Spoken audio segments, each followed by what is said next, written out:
I'm just getting all the paperwork for the morning done, so I don't have to do it later.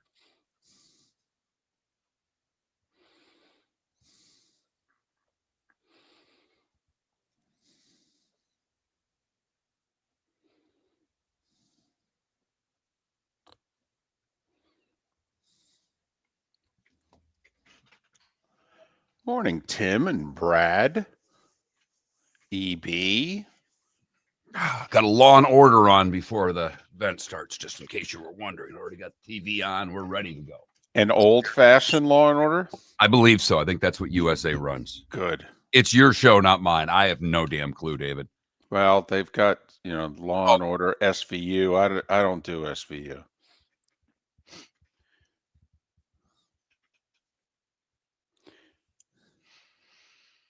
That first match is so damn sexy.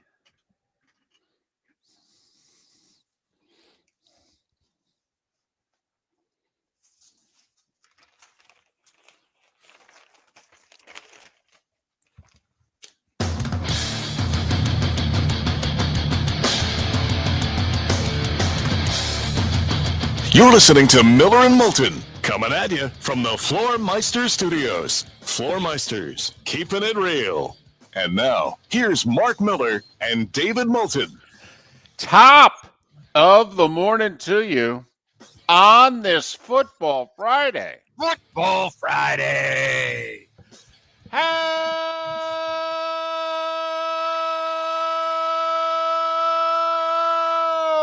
the heck are you, Miller and Moulton? MillerandMoulton.com. Miller_Moulton on X. Final Friday of the month. Terrific football weekend's already underway. Final weekend of the baseball season. And the Ryder Cup. Giddy up. Giddy up, David. Gets underway in a little more than an hour. Drive the first green, Bryson, and let's effing go.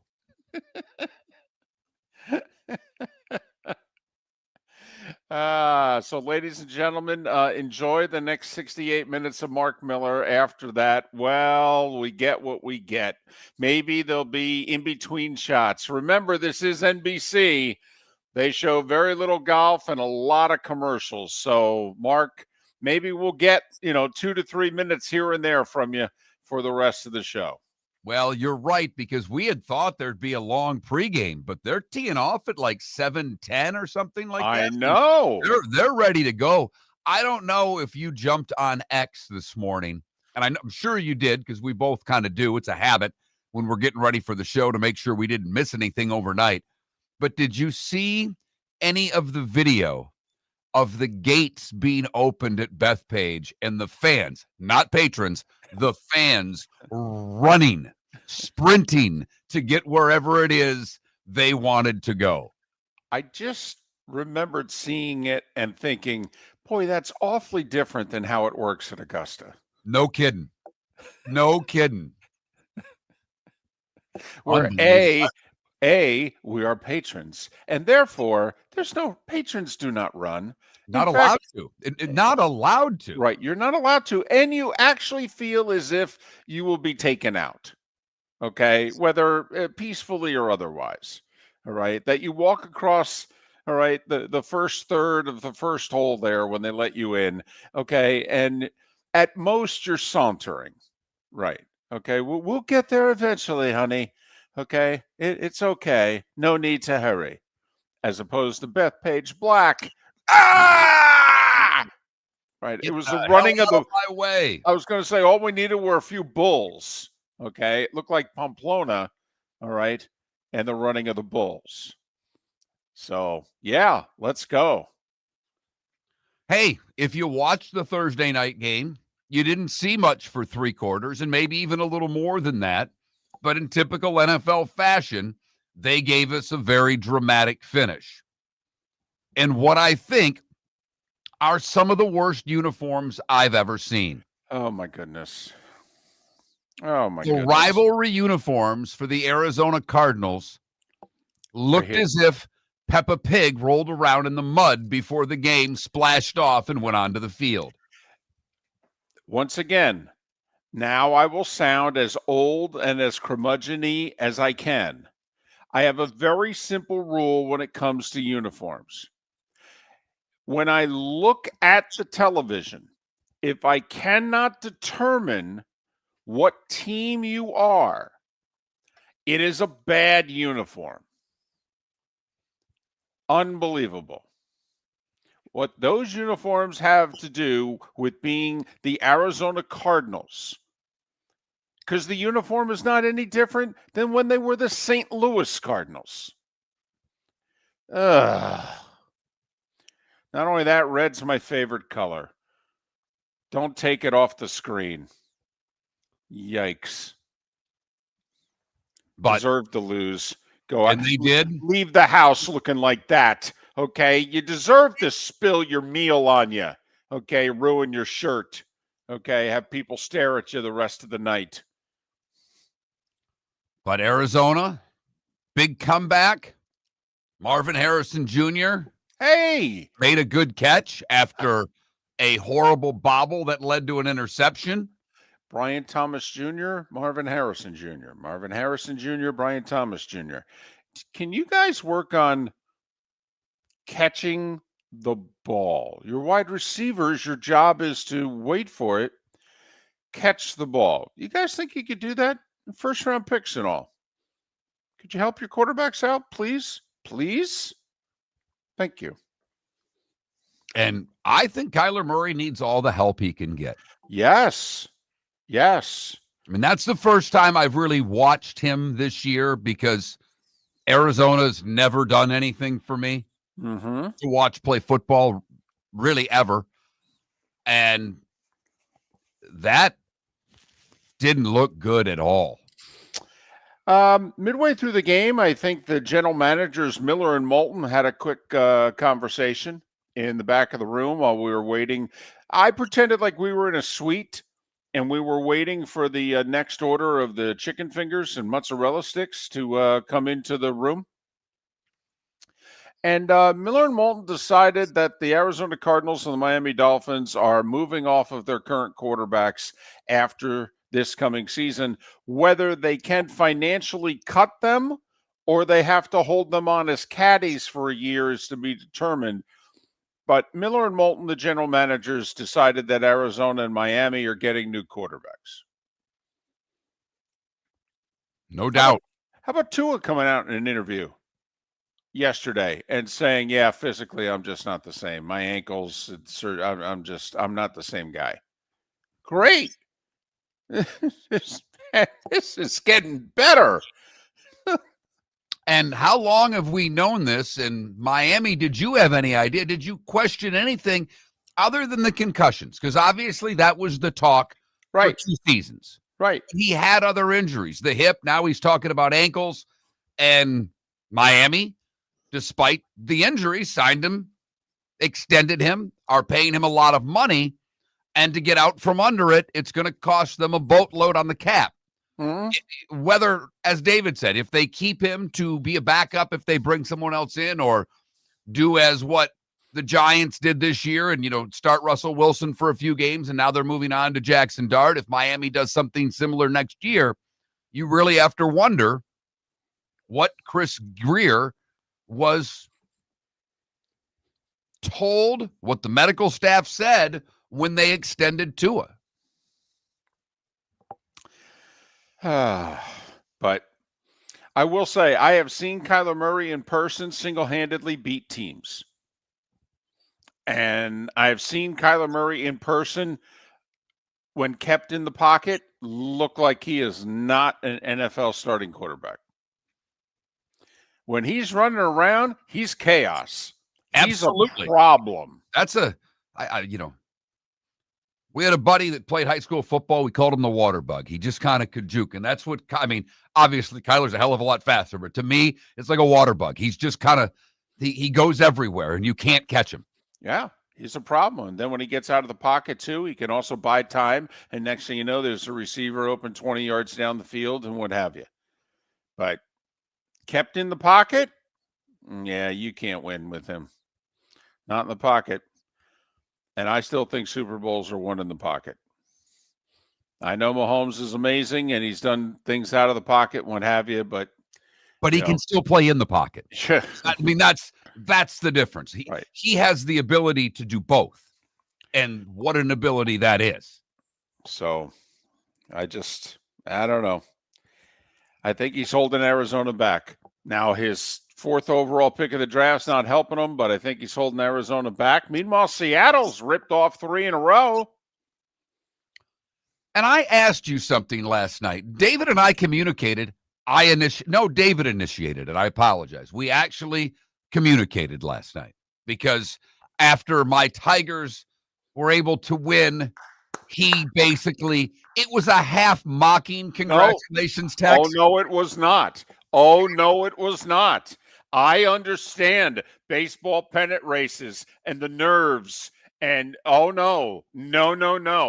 That was a very sincere congratulations on the win.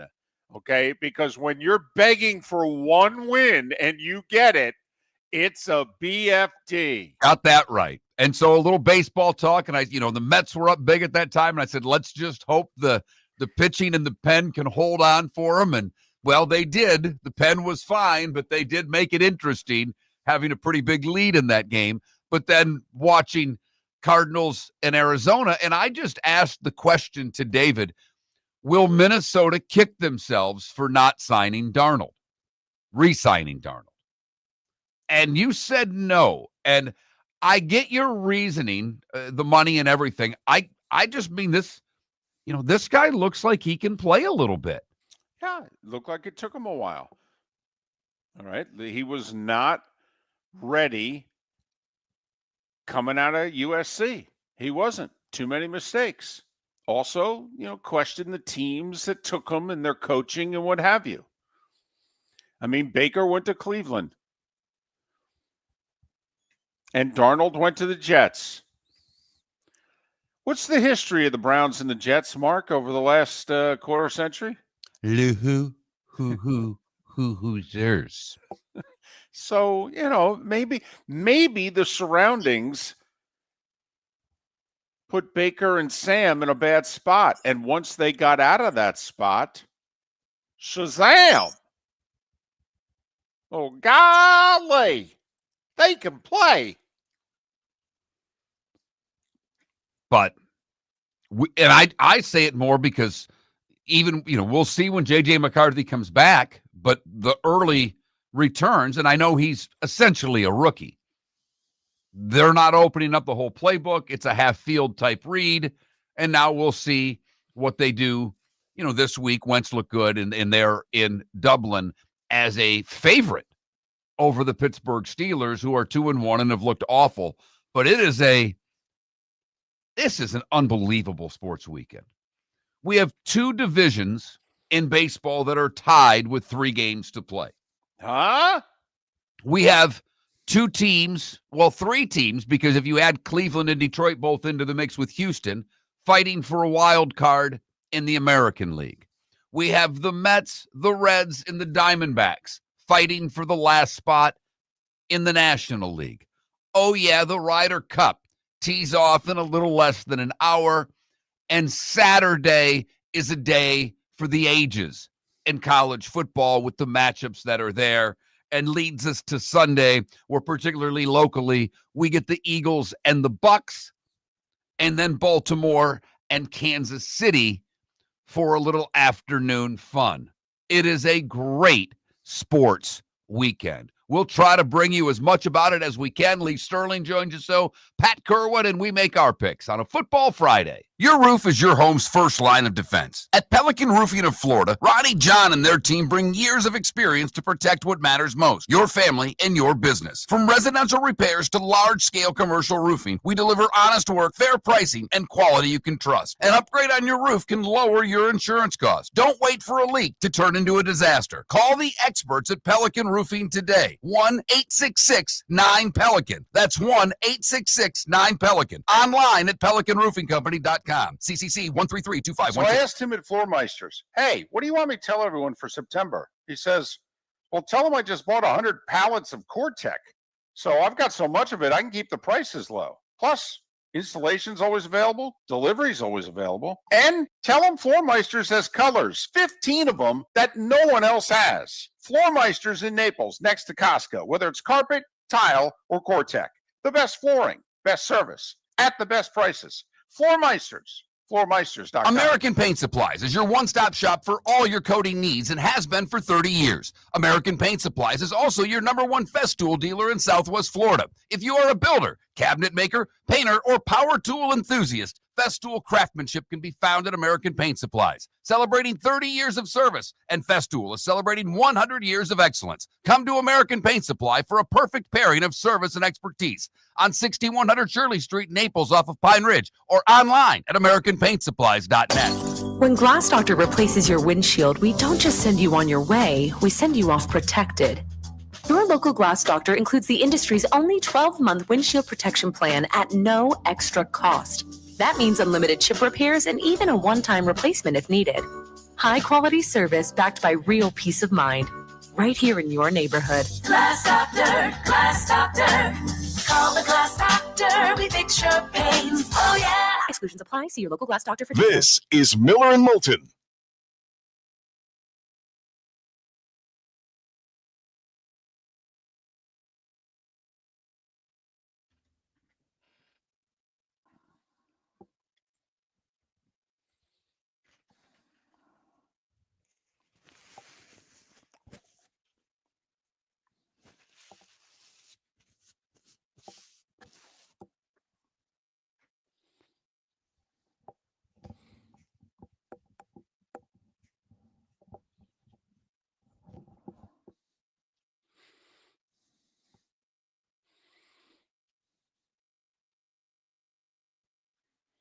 Guys, you got to remember when a coach leaves, players have 30 days in which they can get up and leave, no questions asked. And that's why I think Pearl waited as long as he did. The school year had already started. Teams were already practicing, whether officially or not. And that's why I think he left as late as he did. Because if he leaves even in August, I think Auburn loses a lot more.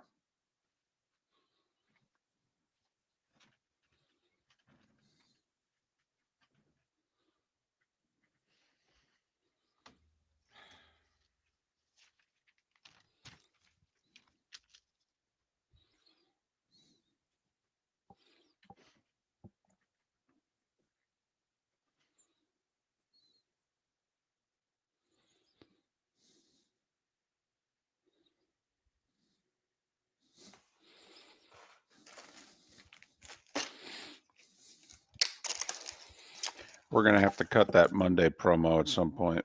Oh, yeah, we can do it. That's my bad. We were gabbing before the show. We can do it. We can do it before the next hour, like right when I cut. That's easy. Okay. You got to get right out for a flight. Yes. And it's the difference between, it's probably a 4-hour difference between when I would get there if I don't catch. There is no way David has a direct flight to Seattle. No, no way. I am shocked that I actually have a direct flight home from Denver Tuesday. It's like the one flight a day. Yes, absolutely. I was surprised that Scheffler wasn't paired with Sam Burns in alternate shot. That's where I thought he was going to be paired with him. That you could pair anybody with him in best ball. I mean, who cares? But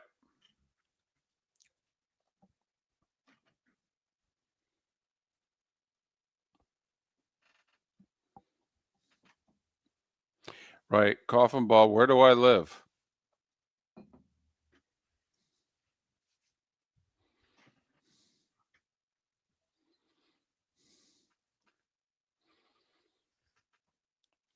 I know you guys pay a little bit of attention, but there is a big difference between flights from Jacksonville and flights from RSW.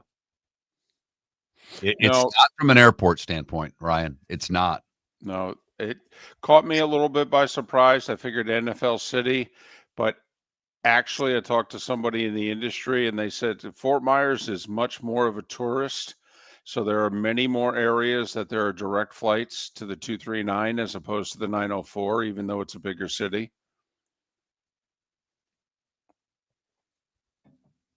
Not a bigger airport, by the way. Smaller, technically, only 2 terminals or gates or whatever. Jacksonville is a really big, small town, if you will.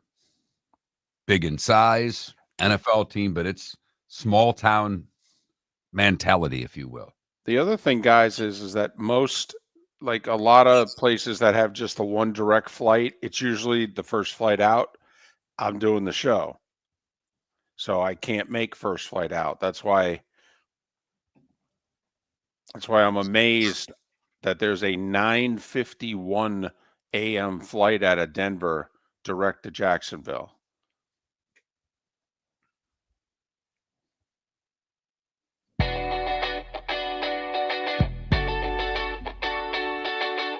You're listening to Miller and Moulton.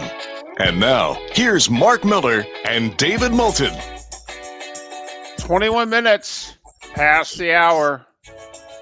Miller and Moulton, millerandmoulton.com, Miller_Moulton on X. It may be the final weekend of the baseball regular season. It is a tremendous college and NFL weekend.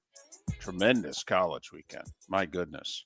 By the way, just to give you a little tease, I'm picking the big college games this week. Good for you. That's what I'm going with. I'm picking most of the big college games this week against the number. What the heck? And with one surprise pick in there, but you'll understand it when I do it. And fewer picks than you would expect. With me already about 114 games below 500, you'd think I'd really be chasing. I'm only somewhat chasing. Those picks coming up about 1 hour from now. Lee Sterling at the top of the hour. All right, when you saw the morning foursomes, that's what they call it, the morning foursomes. It's alternate shot. That's what it is.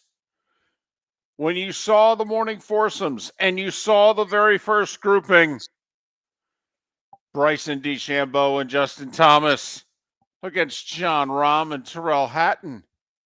Ooh, what were you thinking? Well, it moved a little bit. I was that excited. I can't wait.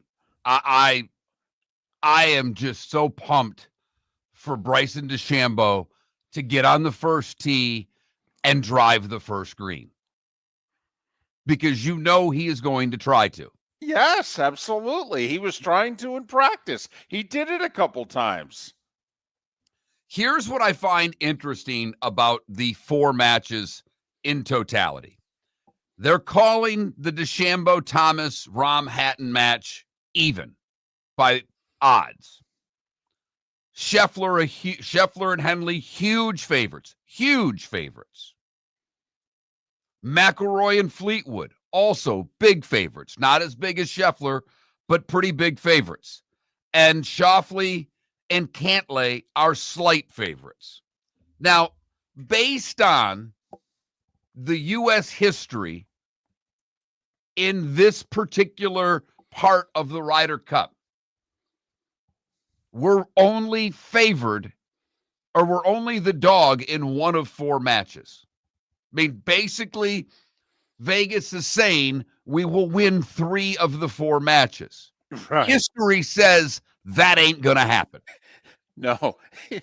History says, in fact, that if you went up to Keegan Bradley and said, hey, after the morning, it's Europe 2.5 to 1.5, what would you do? Would go, give me that paper. Don't tell anybody I'm signing this. Okay. That's how badly we've done an alternate shot. Last year, we had 2 sessions. We lost 4-0 and 3-1 in the 2 sessions. Right. And the 4-0 was right out of the chute. Yep. First lunch, we're down 4 spit. Hello. So that is, looking at the whole thing, that shocked me. That basically you can bet Europe 4 times and you're only giving odds in one of the matches where you're minus 160 on McIlroy and Fleetwood. Everything else, you're plus money. So that blows me away. I'd take 2-2 right now. Right now, if I'm the U.S. Give me 2-2, and I run to the afternoon. You're damn right. You had said something before we were on air that I'm with you on. Scheffler's partner in foursomes. This surprised me. You know, I thought Sam Burns is Scottie Scheffler's best friend in golf. Sam Burns is on the Ryder Cup team. I figured to take advantage, they play a lot of golf together, their families even vacation together. To me, if you're playing best ball, it doesn't matter who you play with. It doesn't matter. You're doing your own thing. I mean, I guess you have more enjoyable conversation, maybe, but it doesn't matter. Alternate shot, I think it really matters who your partner is. I just figured Scheffler would be paired with Sam Burns in alternate shot. They might break him up or not play Sam in, best ball, but we're going to take advantage of having Sam Burns on the team. I thought this was the format to do it. So to me, this is interesting. I'm with you. So DeChambeau and JT are going against Rahm and Hatton. Scheffler and Henley against Oberg and Fitzpatrick. Colin Morikawa and Harris English taking on McIlroy and Fleetwood. And then Schauffele and Cantlay against McIntyre and Hovland in the final match. Everything tees off before 8 a.m. By the way, I like the McIntyre guy. I like him. I think he will love the New York atmosphere. I think he'll be really good for Europe. I really do. And I love the fact they're putting the two young guys together. That Luke just said, you know what? I know I used this quote just a few shows ago, but you've got spunk. Okay, that's when I looked at that pairing. I'm like, that's the spunky guys in their 20s pairing.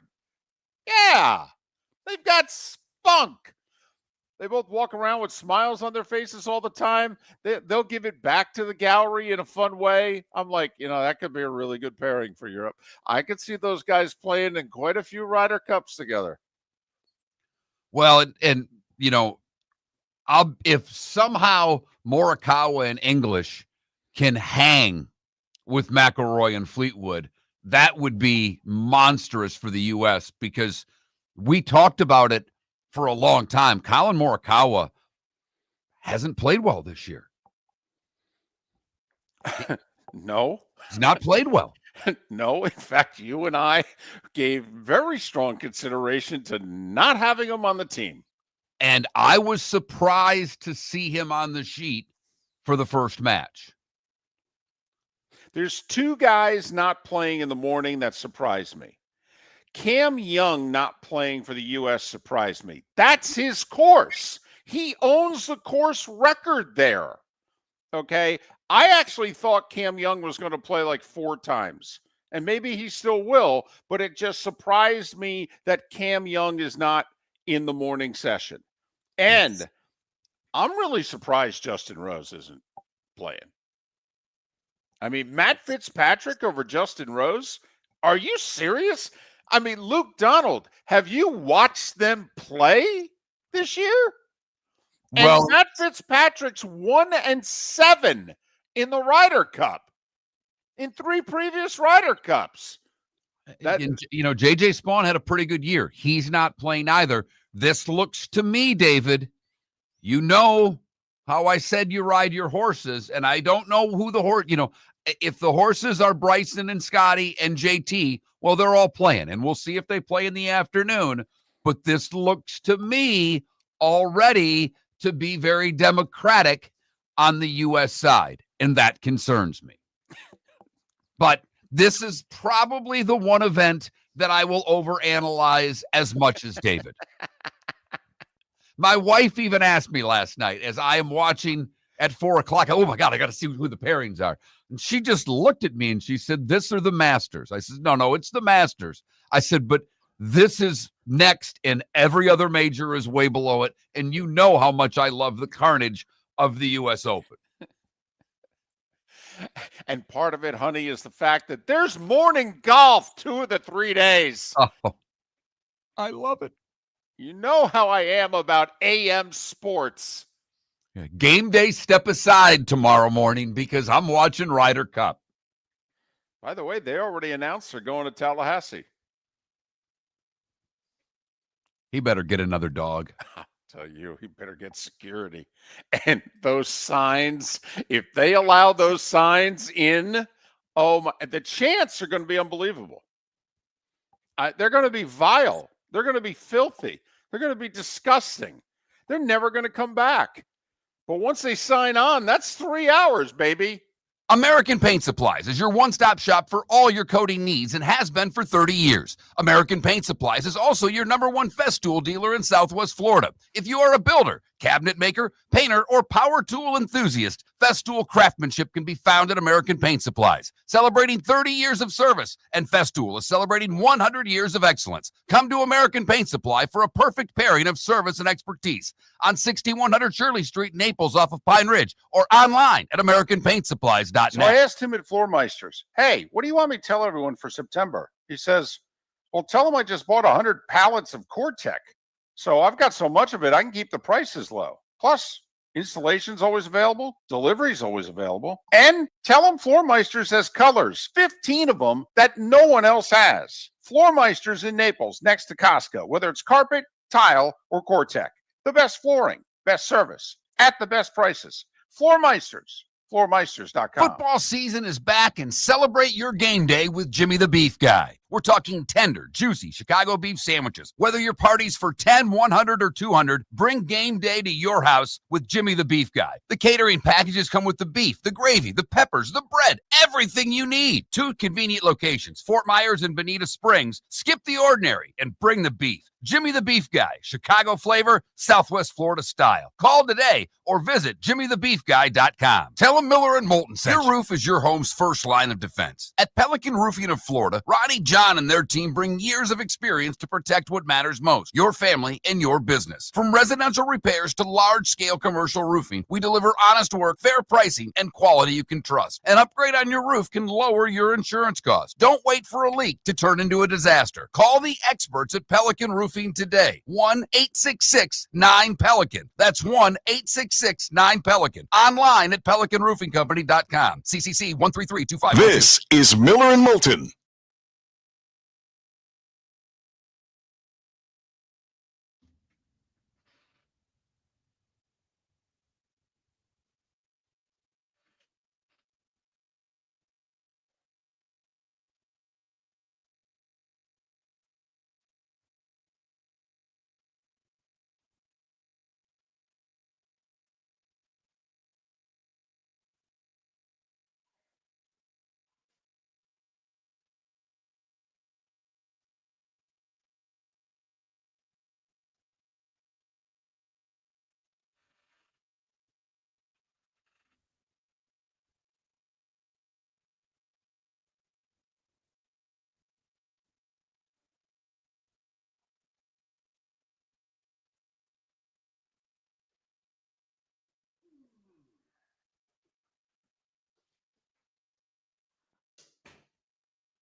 David, for a poll question, what I have up is, what are you most excited about this weekend? Ryder Cup, baseball, college football, NFL Sunday.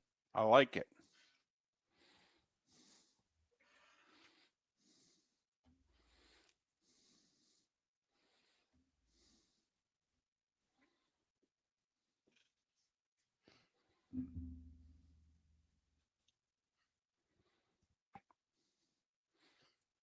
You want to do this now or?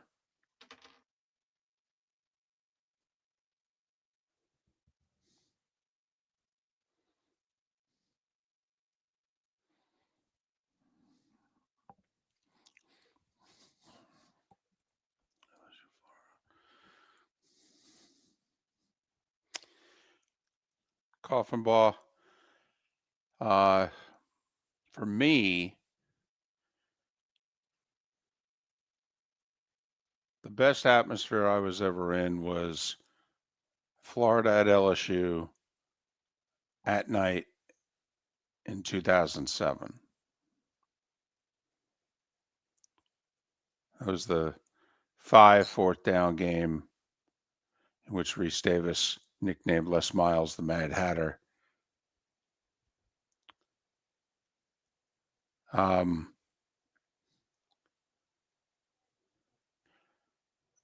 There was a Florida State game in the Swamp in 99. That was riveting atmosphere-wise. And I was down on the field for that one, the whole game. And 2000 Orange Bowl, Miami, Florida State. The OB was, man, was it hot. And the OB was, the ground felt like it was moving under me at times. I mean, when the kick six happened, that was a special day. Yeah, the kick six was.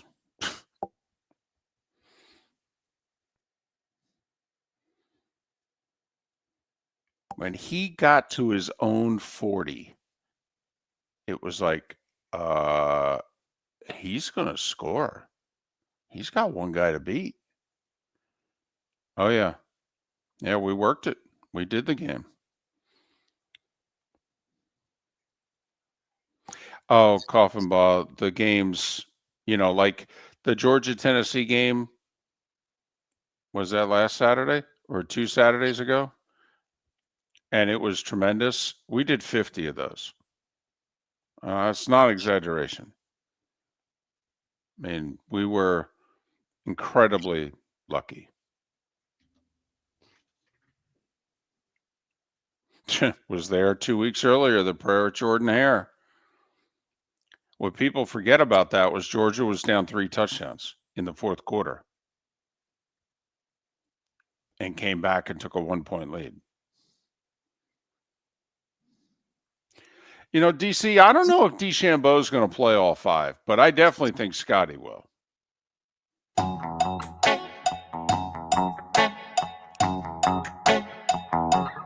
You're listening to Miller and Moulton. And now, here's Mark Miller and David Moulton. 22 minutes until the top of the hour. Miller and Moulton, millerandmoulton.com, Miller_Moulton on X. Lee Sterling to make his picks at the top of the hour. Lee all over the Lions last week in his game of the week. That was a big pull by Lee Sterling there. Absolutely, especially after he struggled with his games of the week so far. Yeah, he had some bad beats also. Yes, he's had a couple of awful beats to start the year. I mean, not as bad as having the Rams in 3.5 last Sunday, but otherwise in normal bad beats. Lee has already had 2 or 3 normal bad beats, not top 5 all-time bad beats. Keegan Bradley addressing the crowd already this morning, and I can't air it. Finished with a little LFG, using all of those words. That's very New York of Keegan Bradley. Damn right it is. I mean, it's pitch blackout, and they are packed. The place is packed. Can't imagine what the traffic was like at 4 and 5 in the morning. I tell you what, you want to get 4 hours of your life you can never take back. Drive from Manhattan to the end of Long Island for a big event. My good. Did you see what they're charging helicopter rides from the No. city to Farmingdale? No. The helicopter companies are like, listen, don't take limos. No. We'll fly. You don't need a private plane. We'll helicopter ride you. $1,500 per person. Hey, I'm guessing they're doing very well. They don't have enough helicopters. Right. Okay, they've got so much business. Yep. Time now for The starting five. 5 big stories you need to know. Here is the starting five. week 4 in the NFL. Got off to an interesting start. It was a slugfest, a slog even for 3.5 quarters. Seattle was up 20-6 on Arizona. And then the Cardinals found a little something. 2 TDs in the final 6 minutes. They tie it with under 30 seconds to go. But Seattle, this whole new kickoff rule this year, there are a lot more returns. Okay, kickers not quite sure what to do. They kicking it through the ends, out of bounds. Anyway, Seattle got a big return, a couple of pass plays, bada bing, bada boom, 52-yard field goal at the gun. Seattle 23-20 over Arizona. Seahawks are 3-1. Cardinals are 2-2. Jets quarterback Justin Fields, he practiced yesterday, even though he has not been cleared in concussion protocol. The Jets say if he's given the okay, he will start Monday night in Miami. Jaden Daniels, yet to be cleared by the doctors, even though he feels really good. Everyone expecting him to be cleared and playing Sunday for the Commanders at Atlanta. College football last night. East Carolina, early fake field goal for a touchdown. 3 first-quarter touchdowns for the Pirates. Not that I expect Army to catch that, but when they announced it, it was the backup holder. It wasn't the normal holder that faked the field goal. Right. I mean, these are things, and I say that to David because when he's spotting games, these are the things that he's supposed to find. Yep. And you got to figure there's got to be somebody in the booth from Army who knows what number should be out there, and that number ain't out there. Why is that? Yep. 28-6, East Carolina improving to 3-2 over 1-3 Army. Remember, Army was top 20 last year. Tonight, 3 college football games, by the way. Florida State, 6.5-point favorite at Virginia. That's 7 Eastern on ESPN. 9 Eastern on Big Fox. TCU at Arizona State. That's unbeaten TCU, yet they're a 3.5-point dog against the Sun Devils. And 10:30 tonight on ESPN, undefeated Houston, 14-point favorites at winless Oregon State. Other college football news. Oklahoma quarterback John Mateer was the one who gave the update on his right hand surgery. He said it's a success. Okay. Oklahoma hoping to get him back in a month. Indiana safety Lewis Moore won his suit against the NCAA. He can play the rest of the year. A federal judge agreed that his 3 years at a Texas JUCO violated Texas antitrust law and does not count as a year of eligibility at the NCAA level. By the way, the 24-year-old safety leads IU in tackles. That's undefeated 11th ranked IU. So he's a key guy. I love the fact that it took this long. Right. It was supposed to be done, remember, end of August. Right. Then it got pushed back a couple weeks, and then it got pushed back a couple more. Right. So at least if he would have lost, you wonder, because basically his NIL money was $400,000. That was what he was talking about. I mean, does he get 150? I mean, how did that work out for him if he lost the suit? But now it doesn't matter. He won. Gator starting quarterback Dejon Johnson out for the year with knee surgery. Ole Miss going to go back to Chambliss for a third straight start. Trinidad Chambliss against LSU tomorrow. Baseball. All right, pay attention.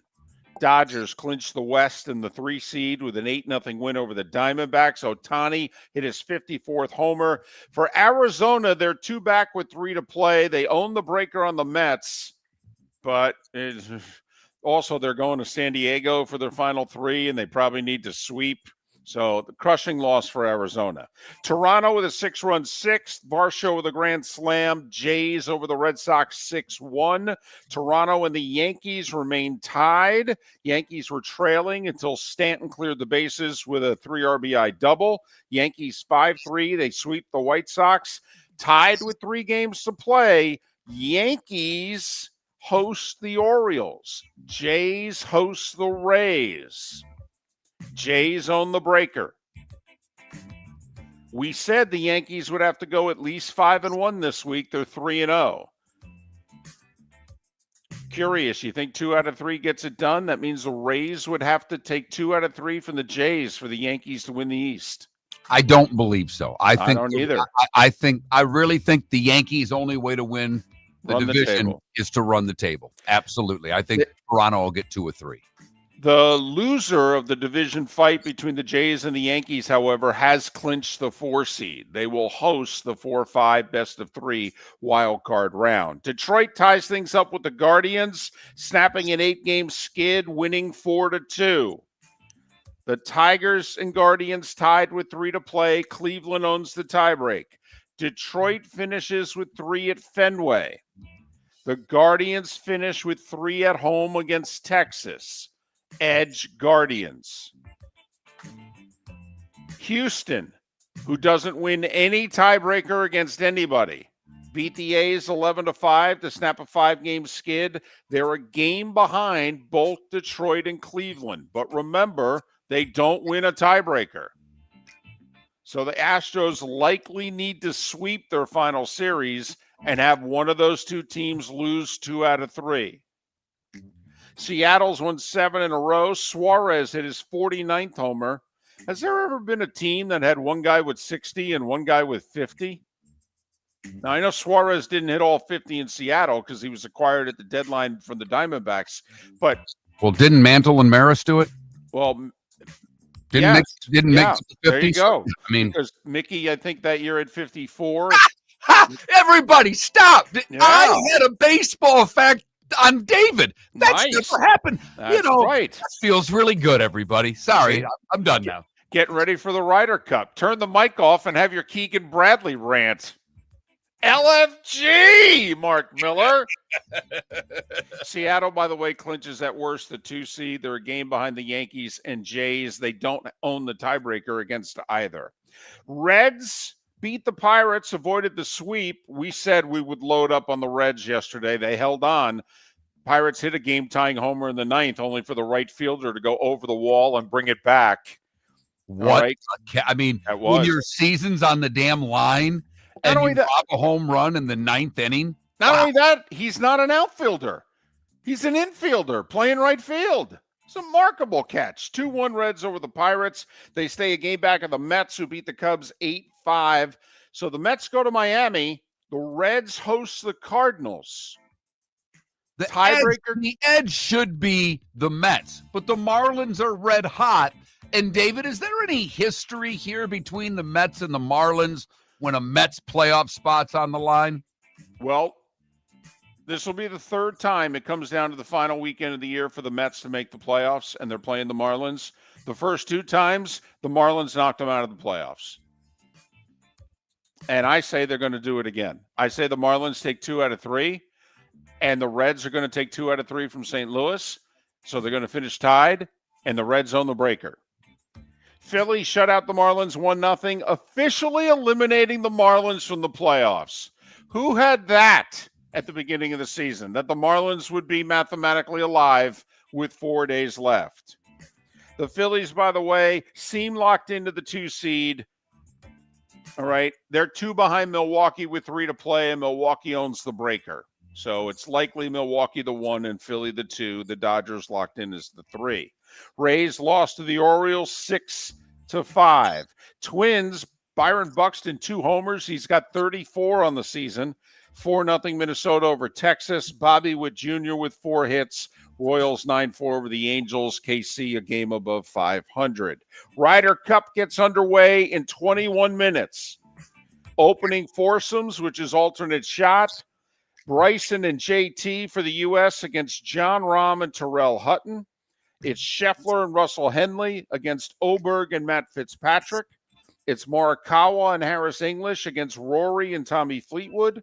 It's Schauffele and Cantlay against Robert McIntyre and Victor Hovland. The Lakers extend head coach J.J. Redick. He was 1 year into a 4-year deal. Why'd they feel the need to give him a contract extension? Meanwhile, they're not extending LeBron. But said they want him to retire as a Laker. Yeah, and what they're saying is they want him to retire as a Laker after this year. But they left that part out. LeBron about to begin his 23rd season. That's a record. Alexander Barkov got hurt in practice yesterday for the Panthers. Had to be helped off the ice. Didn't look as if he was putting any pressure on his lower right leg. Needless to say, this bears watching. He's only the best player on the Florida Panthers and their captain. WNBA playoffs resume tonight, and it was officially announced. Opening day of the baseball season next year is the Yankees at the Giants in late March. It will be on Netflix. Netflix for opening day of the baseball season. Get ready, folks. Get ready. By the 2030s, it may all be on streaming.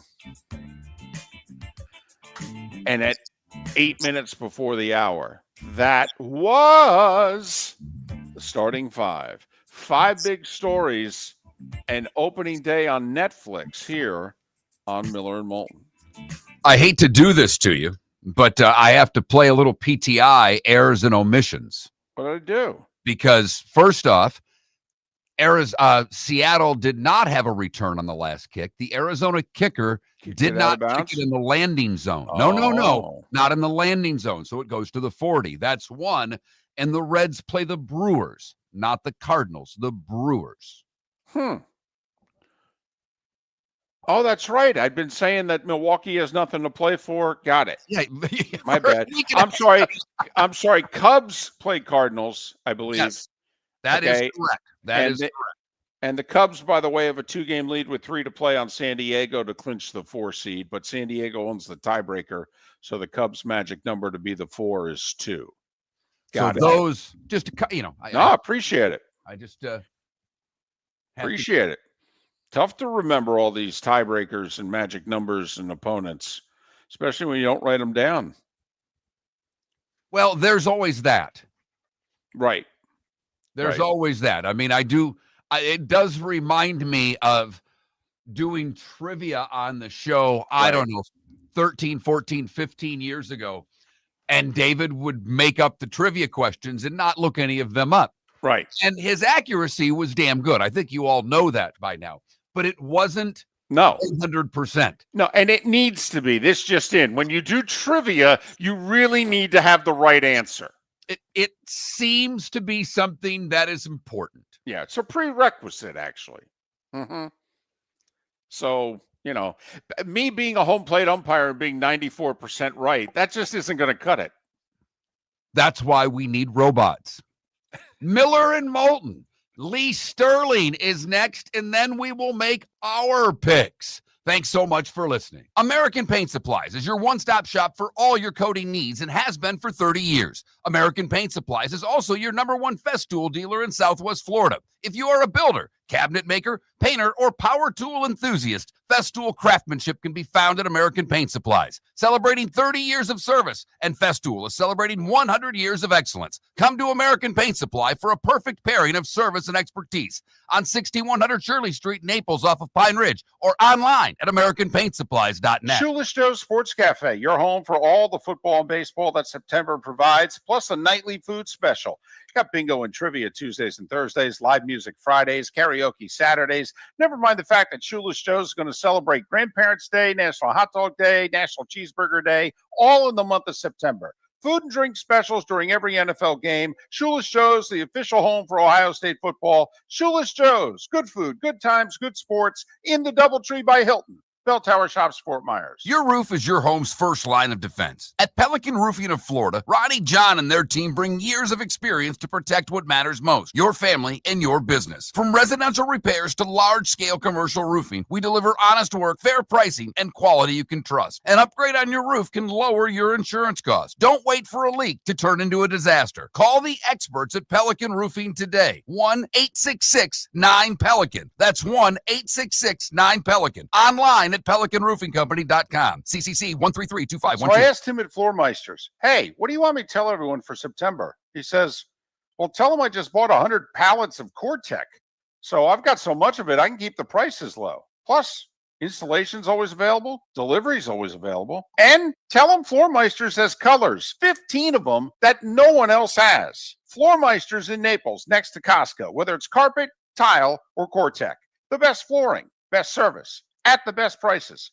Floormeisters. Floormeisters.com. For over 50 years, the Nolan family has been dedicated to protecting local families. Nolan Family Insurance is a second-generation independent agency that specializes in home, flood, auto, and boat insurance. They take the time needed to explain your coverage options and answer your questions so you can make an informed decision that's right for you. If you're looking for an agency that treats you like family, call 941-639-1122 or go to NolanAgency.com. That's 941-639-1122 or NolanAgency.com. Mark Miller for Sleep Treatment Direct. They are helping me with sleep apnea. And by helping me, I mean curing me. No more CPAP machine. No more snoring. No more tossing. No more waking up exhausted. Their expert team got me the right treatment, fast and hassle-free. If you want to feel energized and get rid of your snoring, call Sleep Treatment Direct today. 444-1741. That's 239-444-1741. Sleep Treatment Direct. Sleep safe and sound. This is Miller and Moulton.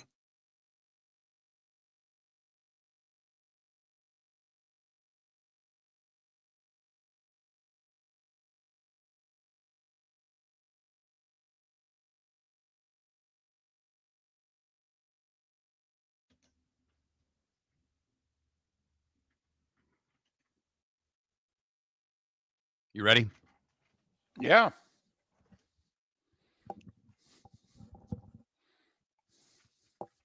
Fire away. Coming up Monday on Miller and Moulton. We'll look back at a spectacular sports weekend And the final weekend of the baseball season. and preview Monday Night Football, Dolphins and Jets. Miller and Moulton, Monday, 6 a.m.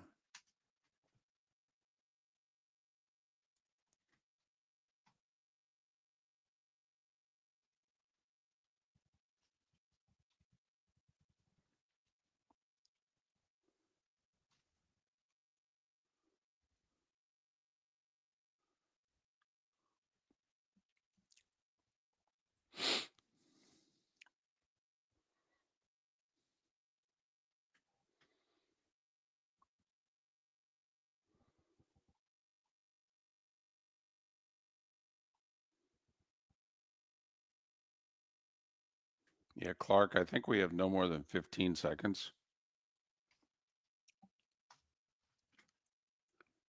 So,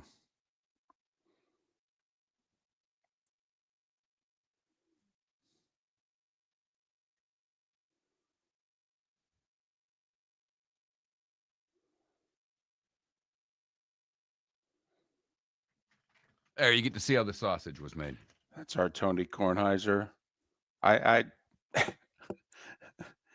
I know we've talked about this before, but Kornheiser, like once every 4 to 6 months, would do a segment live on his show in which he cut promos for affiliates. And then he would editorialize. Okay. Make sure you listen to Miller and Moulton weekday afternoons on Sports Radio 770 ESPN. And then he would go, what kind of a name is Moulton? You know, and just, where the hell is this station? You know, I mean, things like, I mean, it was, I don't know. I love the segment. He'd do it like twice a year. I thought it was great. Morning, Lee. Kornheiser. Kornheiser. Kornheiser. Tony Tony Kornheiser. Could be worse. There's a running back. Who's it for? Trying to think which team. You sound like you're on speaker. Lee, you sound like you're in a cat. Yeah. Forgot my mic. Okay. It always forget something. There's a running back from Mississippi State. His first name is Fluff. There you go. We had Biff, the associate head coach from Michigan last week. Biff Back to the Future. Right. And now we got Fluff. By the way, Biff, did you catch his post game? Okay. Did he what? Did you catch his post game interview with Jenny Dell? No, I didn't. She asked him. She asked him, "What did you say to the team?" Okay, at halftime, he said, "I told them we were tied, but we were kicking their ass." Oh God, that's funny. That is funny. People are freaking out right now because it's 7:00 and they're still running the end of Special Victims Unit on USA. I'm telling you, people are losing their minds. There we go. There we go. The sun's up at Bethpage. Look at that. Boy, did we have some good games this weekend, huh? Yeah. 3:30 and 7:30 windows. Wow. You're listening to Miller and Moulton, coming at you from the Floor Meister Studios. Floor Meisters, keeping it real. And now, here's Mark Miller and David Moulton. Hour 2 of Miller and Moulton on this Football Friday. Football Friday. Which in 9 minutes becomes a Ryder Cup Friday for Mark Miller. So we've got him for a little while. Miller and Moulton with Lee Sterling of Paramount Sports, ParamountSports.com, 800-400-9741. Lee all over the Lions for his game of the week on Monday, going against Lamar and his 24-2 against the NFC and coming away a big winner. How are you? I'm good. I've a bunch of friends who were up for the Ryder. Where exactly is that golf course?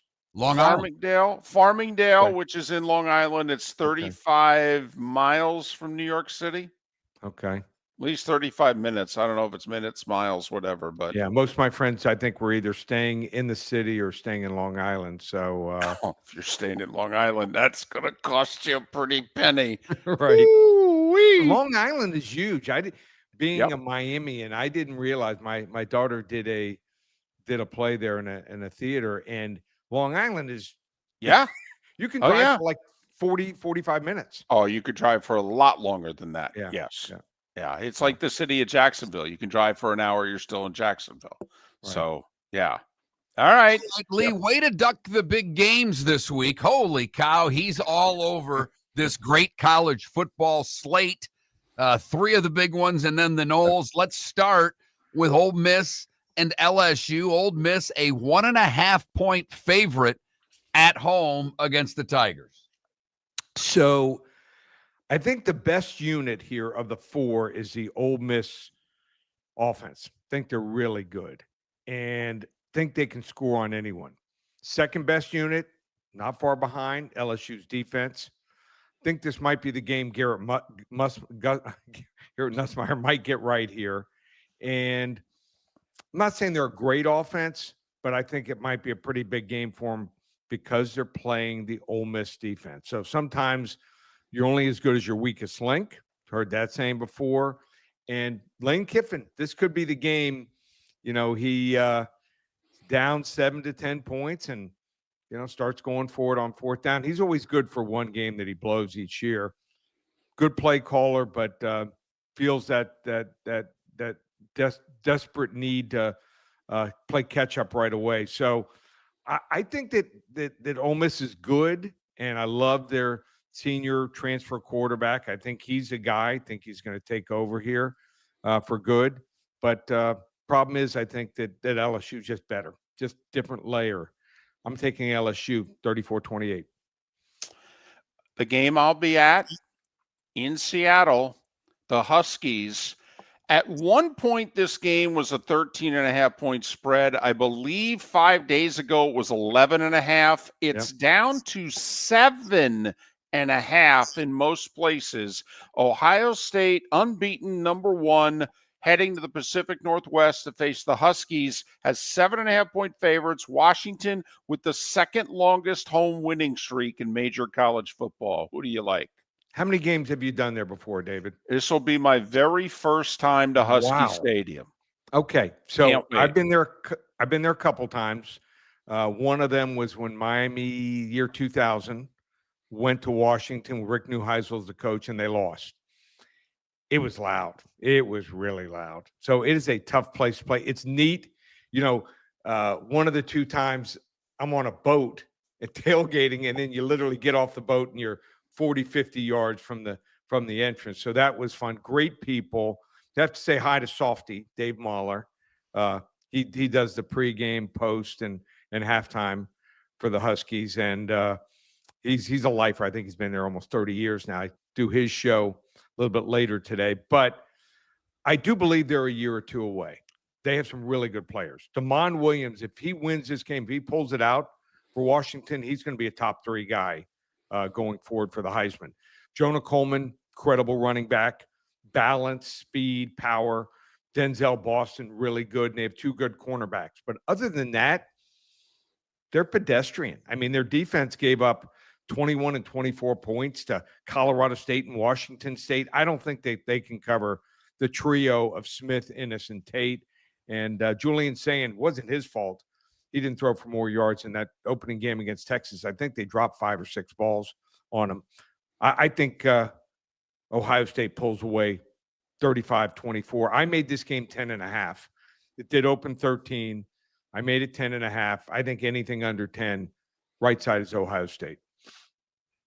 Georgia and Alabama, another line that has moved at least a point. I know it was 3.5 yesterday. This morning it's 2.5. The Dogs only a 2.5-point favorite against Alabama. 7:30 in Athens. What do you say about this one, Lee? Obviously concerned with Alabama's run defense. Gave up 230 yards in that opening week loss to Florida State, but I think it'll be better. I thought in the Tennessee-Georgia game, I thought Tennessee was the better team, but sometimes you have a game where there's maybe 7 or 8 plays and you got to come up with one of them, and they just couldn't in the fourth quarter. I think that if you look at their record, Georgia's spread record since the first game of last year, they're 3-12-1. Kind of tells you something. Not the same level of talent and performance by this team. And I think Jam Miller coming back helps them out here. And I like Alabama's trio of receivers. I think they're just a slight step under Ohio State's here. Alabama has their number. I'm going to go with Alabama. Wrong team favored. Could be another Alcoa fantastic finish, 28-27. Tonight in Virginia, the Noles, can they hold up their end of the bargain? The Canes are unbeaten and off. They will be in Tallahassee a week from tomorrow, unbeaten, number 1 or 2 in the country. Can the Noles join them as unbeaten? They're 6.5-point favorites tonight. First road game against Virginia. So the public side here is Florida State, just like Baltimore was Monday night. No denying that. I made this line like 11.5, 12. So maybe the home venue, the short week plays into it. Maybe I'm missing something here. Chandler Morris, very good for Virginia, but their defense, very bad. They just don't have playmakers on the defense here. This was the game that Castellanos ended up probably costing him his job. Ran 10 times for -9 yards when he was with Boston College last year. So I think he has something to prove here. If I'm on the public side, great. I was on the public side last night with Seattle. I think Florida State wins this game here, 34-24. And to Sunday we go. It looks like Wirfs is going to be back. It looks like Godwin may be back. Tampa's 3-0. The level of competition certainly increases with the Eagles. Philadelphia, a 3.5-point favorite over the Bucs. And Tampa Bay, has kind of controlled this series. They've won 6 of the last 7. This is the 5th straight time the game is in Tampa, which is unusual. They won last year 33-16, but there was no Smith, no Brown at receiver for Philadelphia. Obviously, we know no Evans, no Chris Godwin yet. Their offensive line beat up, even their defensive line not close to 100% here. Philadelphia reminds me of KC. They're just finding ways to win. And do I think that they're going to win the Super Bowl? If I had to say, make a guess, I'd say no. I think they've got holes on defense, but I think Tampa's injury situation is too much. Baker can only do so much. I've heard of 3 comeback wins, not 4 in a row. It's not happening, Baker. Philly here, 24-13. And then the Ophir Bowl, Monday night at Miami. 0-3 Jets, 0-3 Dolphins. Miami currently a 2.5-point favorite. Lee's got a sense of humor. He's making it his game of the week. How do you get it? Well, you can get it's worth just maybe a little bit more than the tickets online, $39, including fees. So, they're in the upper deck, kind of the middle. I saw a couple of tickets, middle of the upper deck in the corner of the end zone. It's horrible to be right behind the goalposts up high, but this wasn't so bad. So if you've never gone to an NFL game and price is their price points, should be able to get in here for, like I said, under $40 and might even drop even more than that. So you want to get this game for free, call 800-400-9741, give you the game for free. Maybe throw in a couple free tickets too. 800-400-9741. We didn't have a great Baker's Dozen, went 7-8 for our clients last weekend on that, added 2 games, but we did finish strong for our clients, our phone service since Sunday on a 6-0 run in the NFL. So starting to figure things out there. College has been back and forth. So I think hopefully we can put it all together this weekend. All the specials up and available. Use coupon code SAVE100. You want to join us for this weekend through Monday night. We'll probably have 13, 14 games or for the end of the month of October. We call it not October, Locktober. Use coupon code SAVE100, ParamountSports.com. 800-400-9741, ParamountSports.com. Follow Lee and Paramount Sports on X at Paramount Sports. Lee, have a good weekend, and I'll report back about Softy and Husky Stadium. Thanks. Tell them I said hi. Have fun. All right. Eat a lot of fish. All right. See you guys. Lee Sterling, who's taken LSU in the 1.5 on the road at Ole Miss, laying the points with the Buckeyes, laying the points with the Noles, laying the points with the Eagles on the road at Tampa Bay. But he likes Alabama to win straight up in between the hedges Saturday night in Georgia. And he's setting the 2.5 as well. Game of the week, Dolphins, Jets. Lee Sterling, ParamountSports.com. As they were announcing the first foursomes match and the crowd was going nuts, it looked like JT was damn near tearing up on the first tee with emotion. And the Euros teeing off first, John Rahm on the tee for Europe, and he blasted one deep in the rough, way right. Bryson walking to the tee for USA. The crowd is going. I mean, we've got face painting. We've got USA hockey jerseys in the crowd. This is a scene. We need Al Michaels. Okay. Micah Rusioni. What are we missing here? You may need him. It would be better than Brandel Chambly breaking it down. Boy, he's been a little negative this week. Brandel. Lighten up, dude. Lighten up. You are dogging a 2-time major champion. He's not a bad player. All right. They are underway at the Ryder Cup. Bryson DeChambeau hitting it just short of the first green in the fairway. So they're underway. When we come back, we will make our picks against the number. Miller and Moulton, thanks so much for listening. If you're a business who targets men, please know there is no better and more economical way to reach your target audience than us at Miller and Moulton. So let us help you make money. You can reach out to Mark at that Mark Miller or me at the David Moulton on X, or text us at 21,000. We have a proven product, a good reputation, and lots of quality segments that we can attach your company's name to. Miller and Moulton, we're like that old pizza box. You've had the rest, now try the best. Miller and Moulton, millerandmoulton.com. American Paint Supplies, celebrating 30 years in Naples, is proud to be the exclusive Farrow and Ball dealer in Southwest Florida. The best thing to come from the UK since the Beatles, Farrow and Ball has the colors and paints at American Paint Supplies. See why all the designers and painters choose Farrow and Ball. For 30 years, American Paint Supplies provides the perfect pairing of service and expertise on 6100 Shirley Street in Naples off of Pine Ridge, or online at AmericanPaintSupplies.net. American Paint Supplies is your one-stop shop for all your coating needs. So I asked him at Floormeisters, hey, what do you want me to tell everyone for September? He says, well, tell them I just bought 100 pallets of Core-Tech. So I've got so much of it, I can keep the prices low. Plus, installation's always available. Delivery's always available. And tell them Floormeisters has colors, 15 of them that no one else has. Floormeisters in Naples, next to Costco, whether it's carpet, tile, or Core-Tech. The best flooring, best service, at the best prices. Floormeisters. Floormeisters.com. Your roof is your home's first line of defense. At Pelican Roofing of Florida, Ronnie, John, and their team bring years of experience to protect what matters most, your family and your business. From residential repairs to large-scale commercial roofing, we deliver honest work, fair pricing, and quality you can trust. An upgrade on your roof can lower your insurance costs. Don't wait for a leak to turn into a disaster. Call the experts at Pelican Roofing today. 1-866-9-PELICAN. That's 1-866-9-PELICAN. Online at pelicanroofingcompany.com. CCC 13325. This is Miller and Moulton.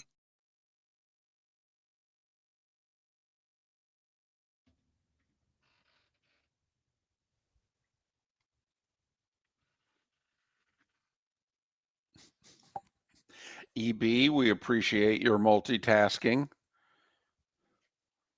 Laptop, computer monitor. Okay. Miller and Moulton on one, Ryder Cup on the other. Very appreciative.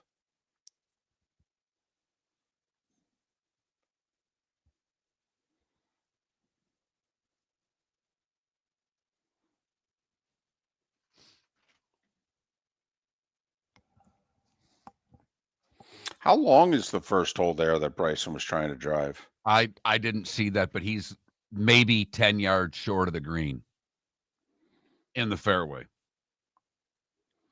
Rahm went for it too. He just blew it way right. I mean, we'll see how tough it is. They got a lot of green to work with. The pin's in a spot where he should be able to get this on. And Robes, thank you for the wardrobe update. yeah, they look good. They Bryson look going with blue shoes, Justin shoes, white with red, sharp. I'm a golf shoe fan too. That's another geeky thing about me. I love a good golf shoe. And this goes back when I was a teenager. I worked at the club we belonged to. They allowed us to work there. So I worked, it was very much, we kind of called it the teacher's club. There was Saginaw Country Club and there was Maple Hill. And Maple Hill was for the working man. But we got everything at cost if you worked in the pro shop. So I would get, the really sharp foot, those, how heavy those things were. Oh, yeah. Remember the white with the brow? I mean, just totally thought I was so slick.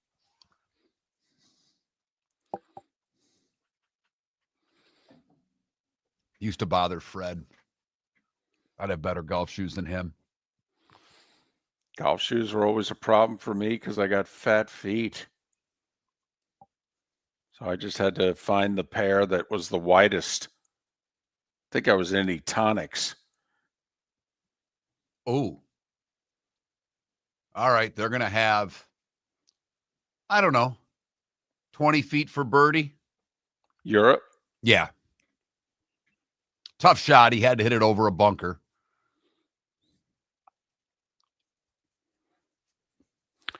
And just got it over.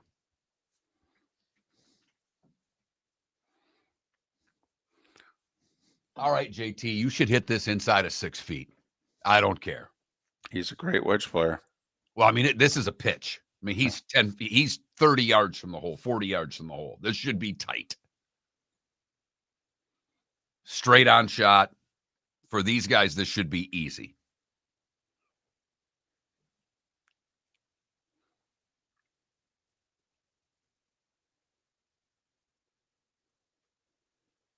By the way, the tee times are 16 minutes apart, so they want, everybody cleared. Oh, JT, you can do better than that. That's not good at all. Good gracious. How far? 12, 14 feet. The only good thing is it's going to be on the same line as the other putt. So Bryson should get a good look. Look at all of the damn people. Oh my gosh. Yeah, the shoes are slick, baby Jules. I just saw the red on the one side. He's got blue with stripes. Red. The shoes are first class. The chip was not. I don't know if I want that as my first shot of the day, though. I got to be honest.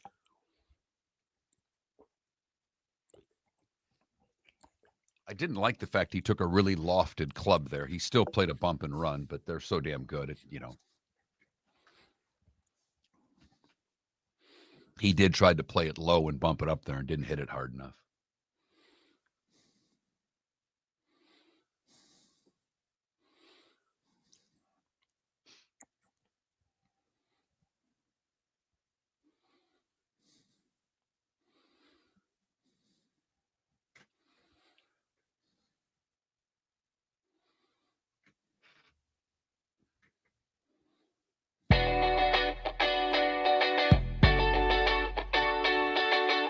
You're listening to Miller and Moulton. And now, here's Mark Miller and David Moulton. 21 minutes past the hour. They are on the first green at the Ryder Cup. Jon Rahm, Terrell Hutton against Bryson DeChambeau and Justin Thomas. Hatton. Oh, what did I say? Hatton. You've said Hutton a couple of You said times. Hutton. I'm the one. Look at David. I'm the one on this show that botches names. Okay, get it straight. If someone's going to screw a name up on this show, that's my job. It's been that way for 19 damn years. What am I thinking of? E.F. Hutton? What am I? don't know. I don't know. It's near New York. Maybe the stock market was on the brain. I don't know. Anyway, Europe's got 20 feet for birdie. The U.S. has got about 12. And Mark Miller with live updates of the Ryder Cup throughout Miller and Moulton coming up. Jon Rahm left his putt about 8 inches short. So DeChambeau for an opportunity for the U.S. to get an early lead in the Ryder Cup at Bethpage. The crowd is just insane. There are a lot of people there. And Bryson DeChambeau rolls it in the hole for birdie, up one after one. Could not ask for a better start. That match is going to be fun. I think it's going to go back and forth. I really do. And that's the one thing with alternate shot. It can get crazy quickly. Oh, yeah, absolutely. Mark Miller's had back-to-back winning weeks, and so you get to call it. No. You pick. Go ahead. All right. I went with a Super 7 this week. 6 college plays because I want to play the big games. We'll start USC at Illinois. They're both ranked. The Illini very banged up on defense. USC can score on anybody. Now, USC's defense is, they can rush the passer and not much else. But Illinois is very banged up. I expect USC to put 35, 38 on the board. I don't think Illinois keeps pace. Give me USC and lay the 6.5.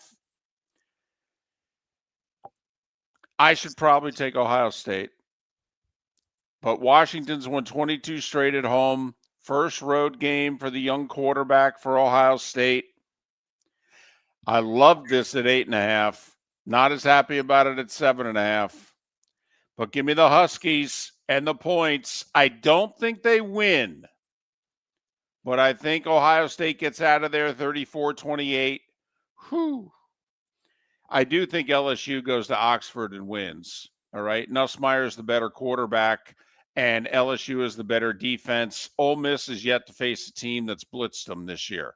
That's going to end tomorrow. Give me LSU with the win. I get 1.5 points. I like Oregon in 3.5. Penn State has the best running back tandem in the country. Oregon beefed up their defensive line just for Penn State. Until Penn State's wide receivers and that passing game shows me that they can be top 10 in the country, I'm going to take the 3.5 points. Mark, I think it's a lot like Oregon, Ohio State last year. Oregon won by 2. Penn State on a last-second field goal to win by 1 or 2. But give me Oregon in the 3.5. Penn State, by the way, 11-6 is their all-time record with the whiteout. It's no, I don't know where the big advantage is, but we'll see. Alabama's quarterback is okay. Until he proves to me he's better than that, I'm not picking him on the road against a big-time opponent. Georgia with the win and the cover against Alabama. And that's 5 college plays. Yes, I'm gonna take Oklahoma State in 20.5 at home against Baylor because I think they respond to the coaching change. They clearly were not playing for Gundy. One NFL play. Coming off the loss at Cleveland, how much do you like the Packers Sunday night? I like them a lot. Dallas's defense is really bad. CD Lamb is out. It's a 1-score spread. Yeah, Green Bay wins by at least 7. Give me the Packers minus 6.5. By the way, what on God's green earth is everybody talking about Micah Parsons getting a tribute video? What the hell has he done to deserve a tribute video in Dallas? Where's their big win under his time playing for the Cowboys? He was traded after a contract dispute. I would be appalled if there were a tribute video for him. What is the point of a tribute video? I get it. The guy has a 15-year career somewhere and comes back because he left teams. Okay, if he won him a title, if he's a Hall of Famer, and Micah Parsons may end up being a Hall of Famer. If he is, I'm not even sure what helmet they will put him in as, if you know what I mean. It's ridiculous. Won't be Stop Dallas it already. Won't be Dallas. Right. He only played 4 years there. Thank you. All right. I'm a little more Moulton-esque with my picks this week. I did not touch any of the big games. And I did something you probably should not do. I have 5 road favorites. Wow. Give me the Noles tonight. Love the fact that this dipped under 7. 6.5 in Florida State against a bad Virginia team. Come on now. They should be able to win this game by at least 10 points. Same thing with Notre Dame and Arkansas. I like the Irish. I like the way this Carr kid plays. I know they've had troubles on defense, but I don't think Arkansas is all that. They've been playing hard for Pittman, but they fumble the ball too much. They make mistakes. Notre Dame's going to get right defensively. Give me the Irish minus 3.5. Syracuse had a great win against Clemson. They lost their quarterback with an Achilles. The backup was 3 for 8 and not productive at all. Give me the Dukies on the road, laying a 4.5 against the Cuse. You know my love affair with the Yellow Jackets. Wake Forest is not a good team. Georgia Tech did not play well last week. They played Temple and didn't cover, I don't believe. They scored a bunch of points, but they let Temple score a bunch of points. I think they'll be better this week against Wake. It's under 2 touchdowns. Georgia Tech's 2 touchdowns better than Wake Forest. Give me the Ramblin' Wreck laying 13.5. And David, Kansas City's broken right now. I don't think that their offense is good enough to score points against Baltimore. Baltimore would have scored a lot more points had it not been for two huge turnovers in spots that they would have scored touchdowns. Baltimore holds on to the ball this week, and they beat Kansas City by at least a field goal. I'll take the Ravens and lay 2.5. 5 road favorites. Solid. I will say the numbers say you go with the Chiefs. Lamar against Spags, big advantage, Steve Spagnuolo. But Jones has not been playing well. No, this is not the same Kansas City No, team. they're definitely not. They do get Xavier Worthy back for this game. How much is that going to help them? The Ravens defensively are a problem. Here is the problem, though. The Ravens are averaging 40 points a game. Okay, even if Spags and company do a good job, I mean, if the Ravens score 24, 27, are we sure Kansas City can cover that? And I know the big fella's out for Baltimore in the middle, but Kansas City hasn't proven they can run the football either. So it doesn't worry me as much against Kansas City as we should have noticed, and it did against Detroit with a great offensive line and the good pair of running backs. I don't think Kansas City runs the ball that well. And they've not scored for a year and 3 games now. They just haven't. Very intriguing battle of 1 and 2 teams. Late afternoon Sunday. Ravens, a road favorite. This is the Chiefs, by the way, a home dog 2 games in a row. Eagles and now Ravens. So Mark's got the Knowles, the Irish, the Dukies, the Ramblin' Wreck, and the Ravens, and he's laying points in all 5. I went with 7 picks, 6 college and 1 pro. Make sure you go the other way. Football season is back, and celebrate your game day with Jimmy the Beef Guy. We're talking tender, juicy Chicago beef sandwiches. Whether your party's for 10, 100, or 200, bring game day to your house with Jimmy the Beef Guy. The catering packages come with the beef, the gravy, the peppers, the bread, everything you need. 2 convenient locations, Fort Myers and Bonita Springs. Skip the ordinary and bring the beef. Jimmy the Beef Guy, Chicago flavor, Southwest Florida style. Call today or visit jimmythebeefguy.com. Tell him Miller and Moulton sent you. Got a cracked window or foggy glass? Don't wait for the next storm to make it worse. Your local Glass Doctor Home and Business is just down the road and ready to help. From leaky frames to shattered panes, we've got the tools and the know-how to get your home or business storm ready. With flexible scheduling and our done right promise, you'll be in good hands. So before or after the weather hits, call your neighbors at Glass Doctor. Glass Doctor, Glass Doctor.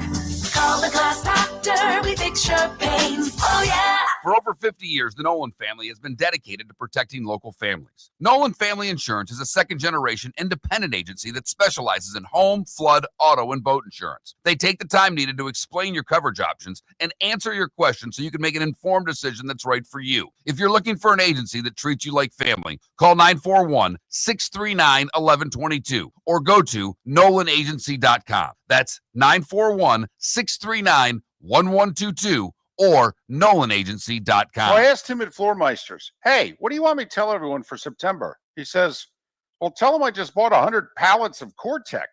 So I've got so much of it, I can keep the prices low. Plus, installation's always available. Delivery's always available. And tell them Floormeisters has colors, 15 of them that no one else has. Floormeisters in Naples, next to Costco, whether it's carpet, tile, or Core-Tech. The best flooring, best service, at the best prices. Floormeisters, floormeisters.com. This is Miller and Moulton.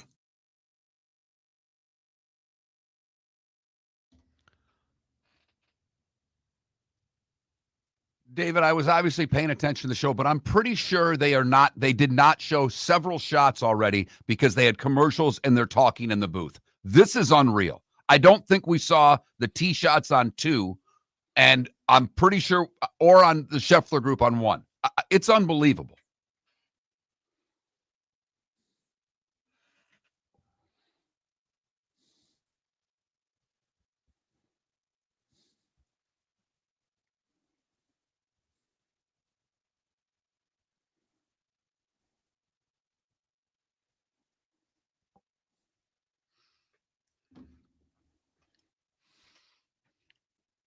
Rahm spun one back on 2. They've got a long putt. We have about a 12-footer.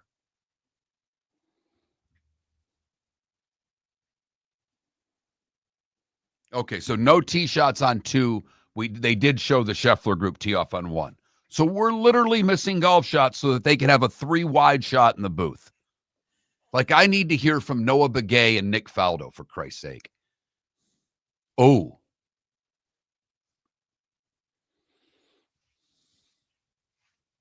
Fitzpatrick just stuffed one on 1. They're going to make birdie. We've got a long putt.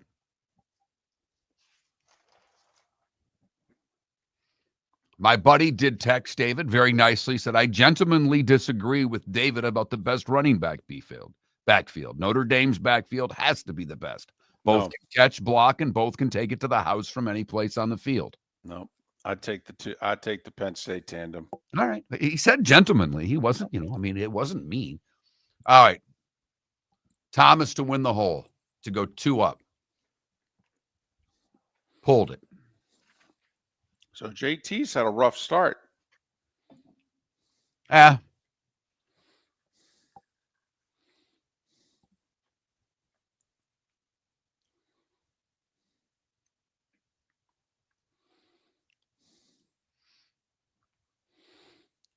Is 2 a par 3?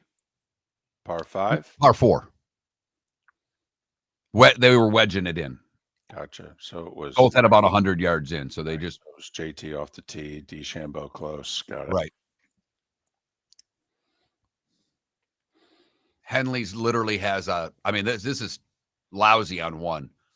I think he drove it in the rough. Scheffler hit it well short, and they're in tight. Russell Henley was a very interesting choice. Yeah, 38 feet for Henley. And they have no more than 6 feet. TC, I don't know. JT's Ryder Cup and President's Cup record's outstanding. Yeah, and I said, yes, he's the third horse on this team. When it comes to these events, he's good. And you won't find a guy that is not a JT guy more than me. But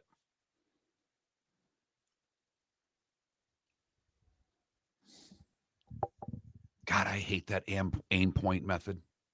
I get that it works. It just drives me crazy.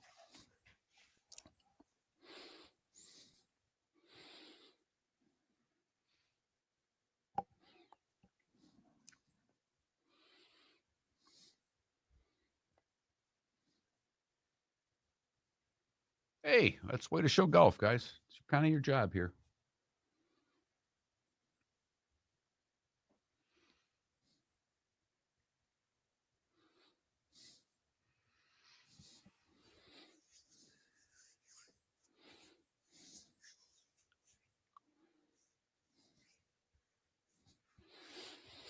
There we go. Split screen showing both players play. Oberg right in the hole. They're up 1.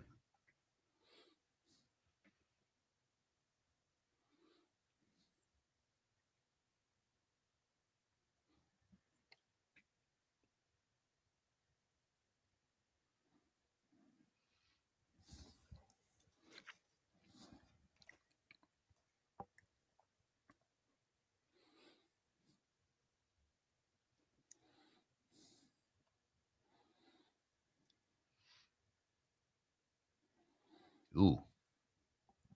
That's way left, Bryson.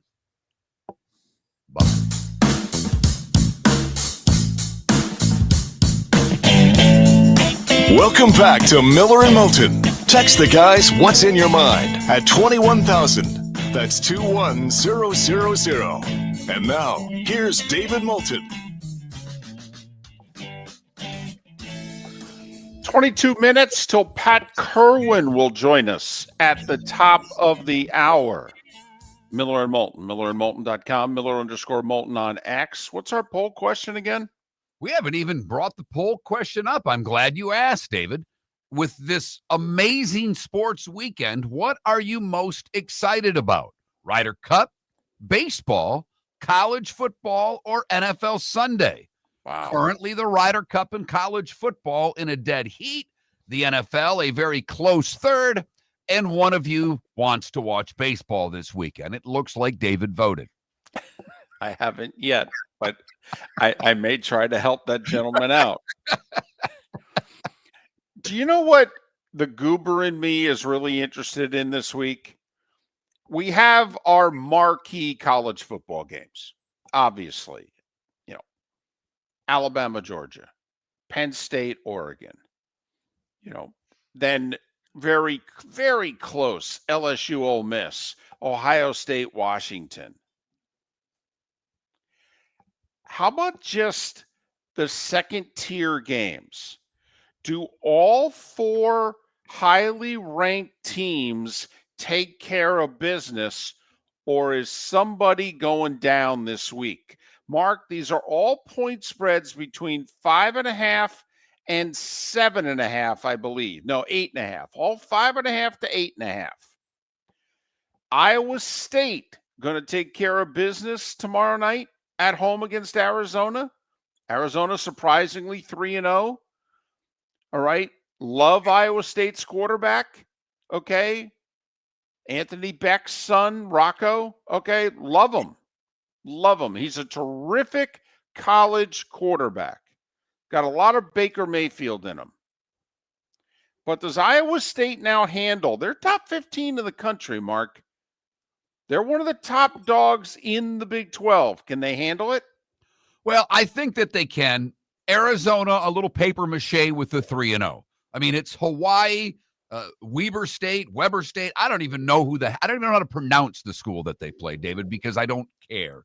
And then they played K-State and beat them at home, but K-State's been a mess this year. So I'm not high on Arizona. If this game were in Arizona, I would think a little bit more highly of the Wildcats in this one. But I like Iowa State. They've already had, to me, their hiccup, and it was last week when they struggled with Arkansas State. And sometimes a game like that, even though they won, I loved an old hockey coach that I worked with when I was broadcasting who said, winning masks all your problems, losing identifies them. But when you play poorly against a team you're supposed to comfortably beat, I think that was a good wake-up call for Iowa State. Mississippi State is a very surprising 4-0. They were picked to be one of the worst Power 4 teams in the country this year. And they did beat at home. They did beat Arizona State.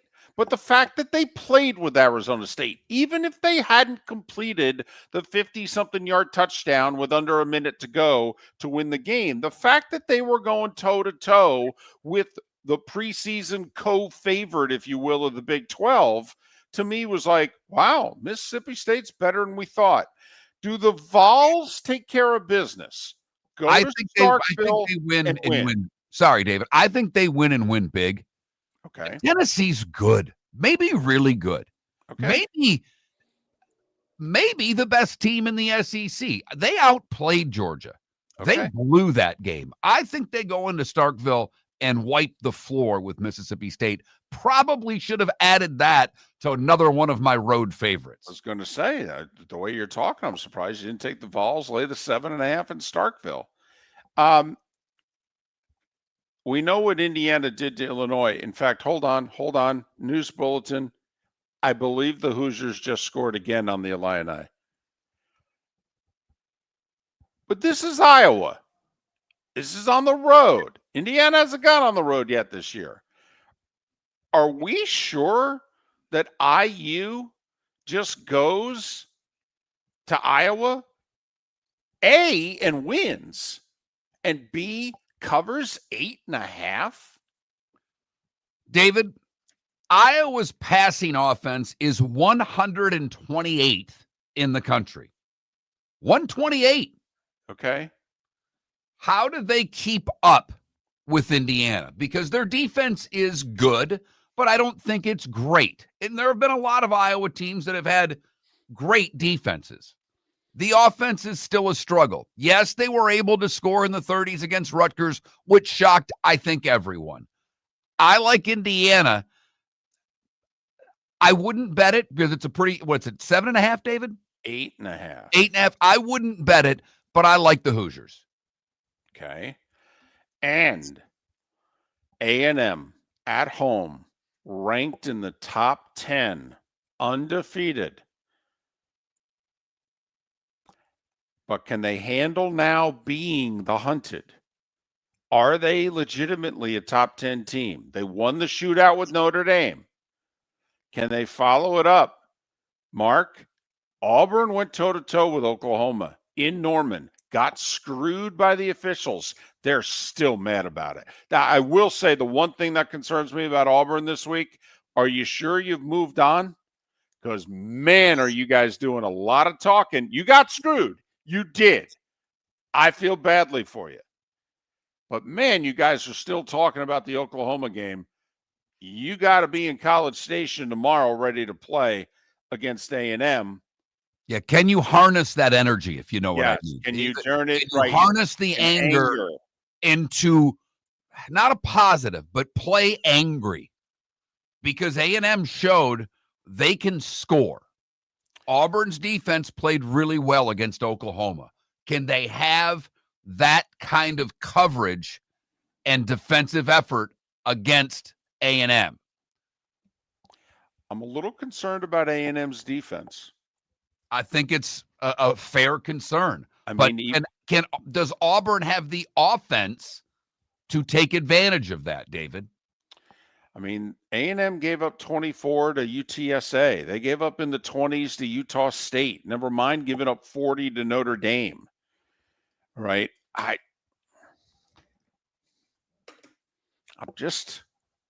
Auburn's been a lot better than I thought they were going to be this year. He can coach. And even the A&M fan will tell you, hey, we don't deserve credit until we prove we can win and handle winning.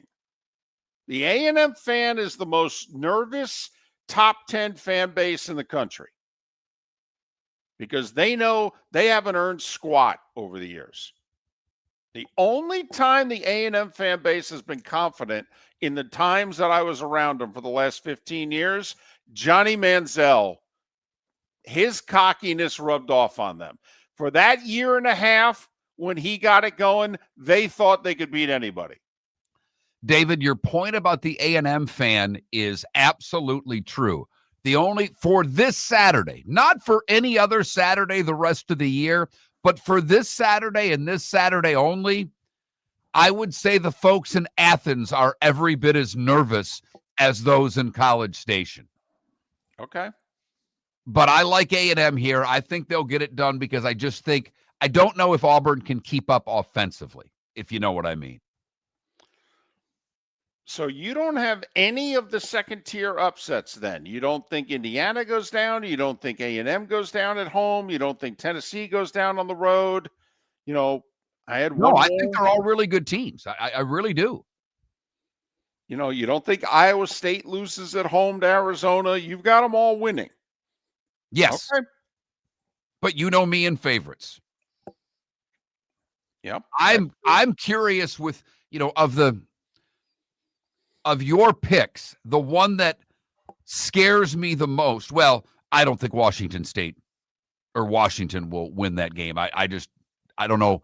When Bud made the points about their guys on defense being banged up, it'll be interesting, when you get to game time, who's playing for Washington. Yep. But Alabama, Georgia, I can't get a read on that game because Georgia's, I think it's their right tackle, was a turnstile against Tennessee. And Alabama's defensive line maybe couldn't stop the run against Florida, but they're going to be able to get after Gunnar Stockton. And those receivers from Alabama are really good. That's a great matchup. Kirby usually has great DBs.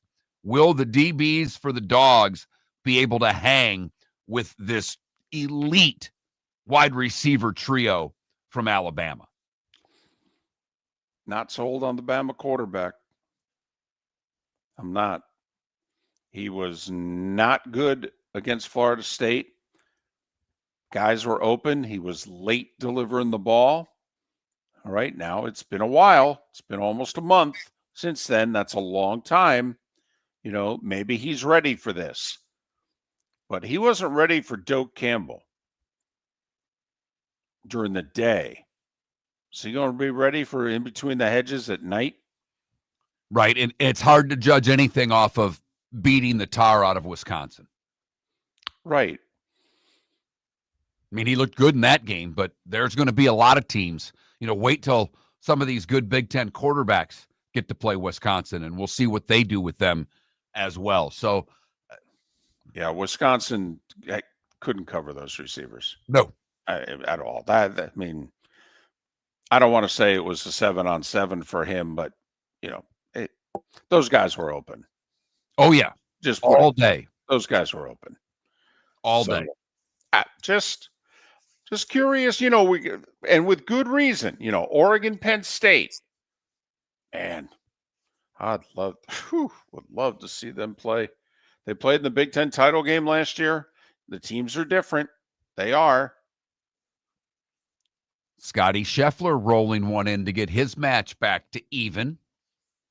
DeChambeau and JT still up 1 after 3 as both teams got up and down from the bunker. Scheffler not only making the putt, David, a good little fist pump, little emotion for the leader, at least best player. I don't know about leader, but best player on Team USA. Mark, you're not alone, by the way, in your early angst towards NBC. I just got a text from our Bills buddy, Jason, who I'll read it word for word. Okay. He said there's 6 total golf balls in play, and NBC still can't manage to show every one of them. It's unbelievable. That's exactly what he said. It's unbelievable. Nope, it's NBC. Laps in a NASCAR race, or used to be the Indy 500. Nah, we got to go to commercial. Okay, golf shots. What do you want to see? Golf shots. Let's go to commercial. Let's have Dan Hicks talk to Nota Begay and Nick Faldo about the Ryder Cup. Right. When the Ryder Cup is going on. Can we please get another 3 shot of those guys? Fleetwood nearly hold his chip on 1, so it looks like an easy birdie for that duo to start the Ryder Cup. Pat Kirwan coming up in about 10 minutes' time as we'll dive in to this week's NFL action. Some good games. Indianapolis going to take on the Rams. Can Danny Dimes keep it going out west? The Bucks and the Eagles. And where will the upsets be this week after Cleveland pulled the stunner over Green Bay last Sunday? And Carolina whooped up on Atlanta. What does that mean for the NFC South? Pat Kirwan coming up after the break. David with 7 picks this week. He calmed down a little bit after 9 the week prior. Listen, I at least took on the big college games this week. You did. I didn't try to get back in it by taking, Middle Tennessee State. No. And I like, you're very convincing, but I'm with you on LSU. If Oregon covers, now you said Penn State would win a thriller. If they get that game, oh my goodness, would that be fantastic. But David, if Penn State doesn't win, oh boy. I mean, no, that would be I'll say it troubling again. for the Nittany Lion fan because they still have to go to Columbus, and we all know how well they do there. I know, but Mark, I'm telling you, it's possible Penn State could be this year's Ohio State. Ohio State lost to Oregon. Ohio State lost to Michigan. All right. But once you got to the playoff, their roster was better than everybody else's. Okay. Now, I don't know if Penn State's roster is better, but, if Penn State can just get in the damn tourney, my question would be if Penn State loses to Oregon and Ohio State, take a look at their resume. Do they even deserve their resume? I'm telling you, would not be playoff worthy. They And would when not you have a Indiana win. doing what they're doing, and if USC or Michigan happens to be better than expected, all of a sudden, are they Big Ten 4 or Big Ten 5? I don't think so. but we'll find out on Saturday night. American Paint Supplies is your one-stop shop for all your coating needs and has been for 30 years. American Paint Supplies is also your #1 Festool dealer in Southwest Florida. If you are a builder, cabinet maker, painter, or power tool enthusiast, Festool craftsmanship can be found at American Paint Supplies. Celebrating 30 years of service, and Festool is celebrating 100 years of excellence. Come to American Paint Supply for a perfect pairing of service and expertise on 6100 Shirley Street, Naples, off of Pine Ridge, or online at AmericanPaintSupplies.net. So I asked him at Floor Meisters, hey, what do you want me to tell everyone for September? He says, well, tell them I just bought 100 pallets of Core-Tech. So I've got so much of it, I can keep the prices low. Plus, installation's always available, delivery's always available. And tell them Floor Meisters has colors, 15 of them that no one else has. Floor Meisters in Naples, next to Costco, whether it's carpet, tile, or Core-Tech. The best flooring, best service, at the best prices. Floor Meisters, floormeisters.com. Mark Miller for Sleep Treatment Direct. They are helping me with sleep apnea. And by helping me, I mean curing me. No more CPAP machine, no more snoring, no more tossing, no more waking up exhausted. Their expert team got me the right treatment, fast and hassle-free. If you want to feel energized and get rid of your snoring, call Sleep Treatment Direct today. 444-1741. That's 239-444-1741. Sleep Treatment Direct. Sleep safe and sound. Think we only fix windows? Think again.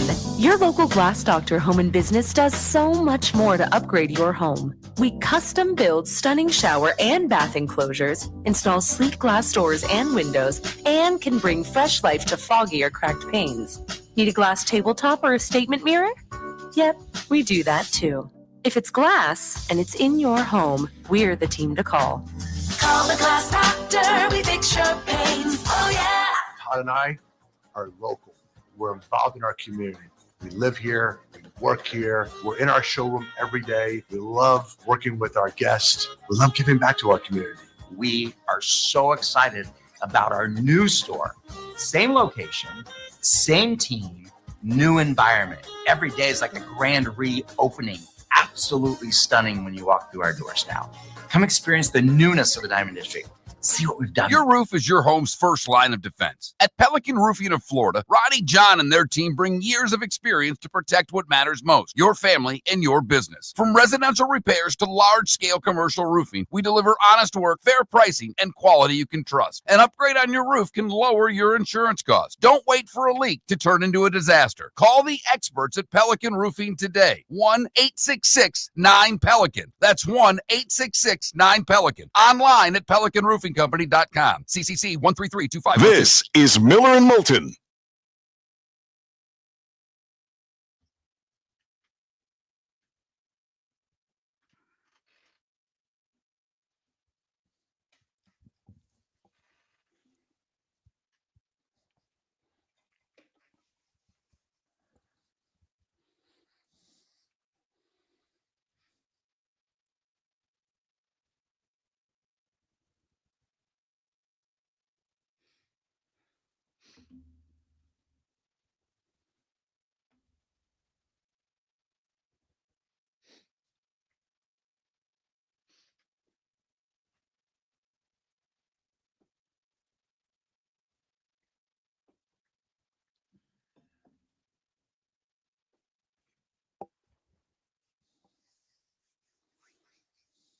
Golly. Fitzpatrick with that cross-handed chip to about 8 inches.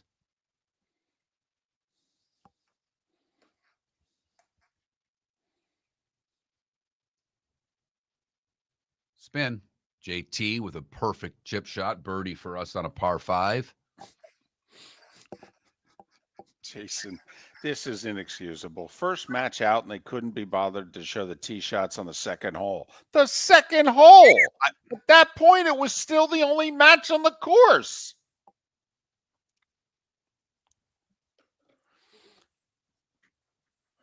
Where is Pat?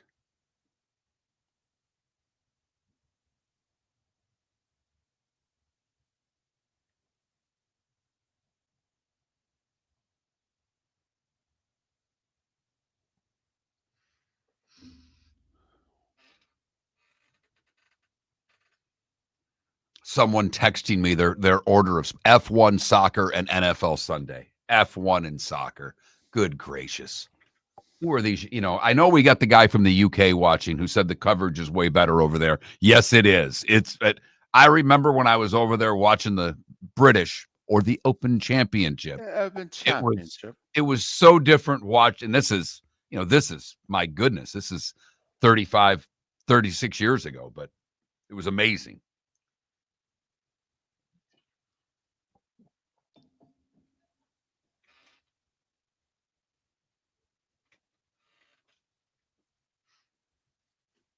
I sent Pat a text.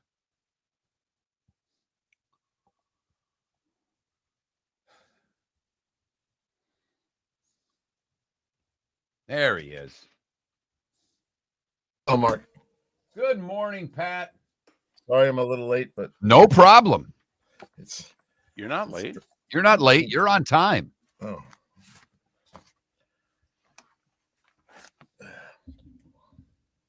Good morning, fellas. That was an awful game that ended well last night. Yeah. They made us stay up. That's the NFL for you, isn't it? Yeah.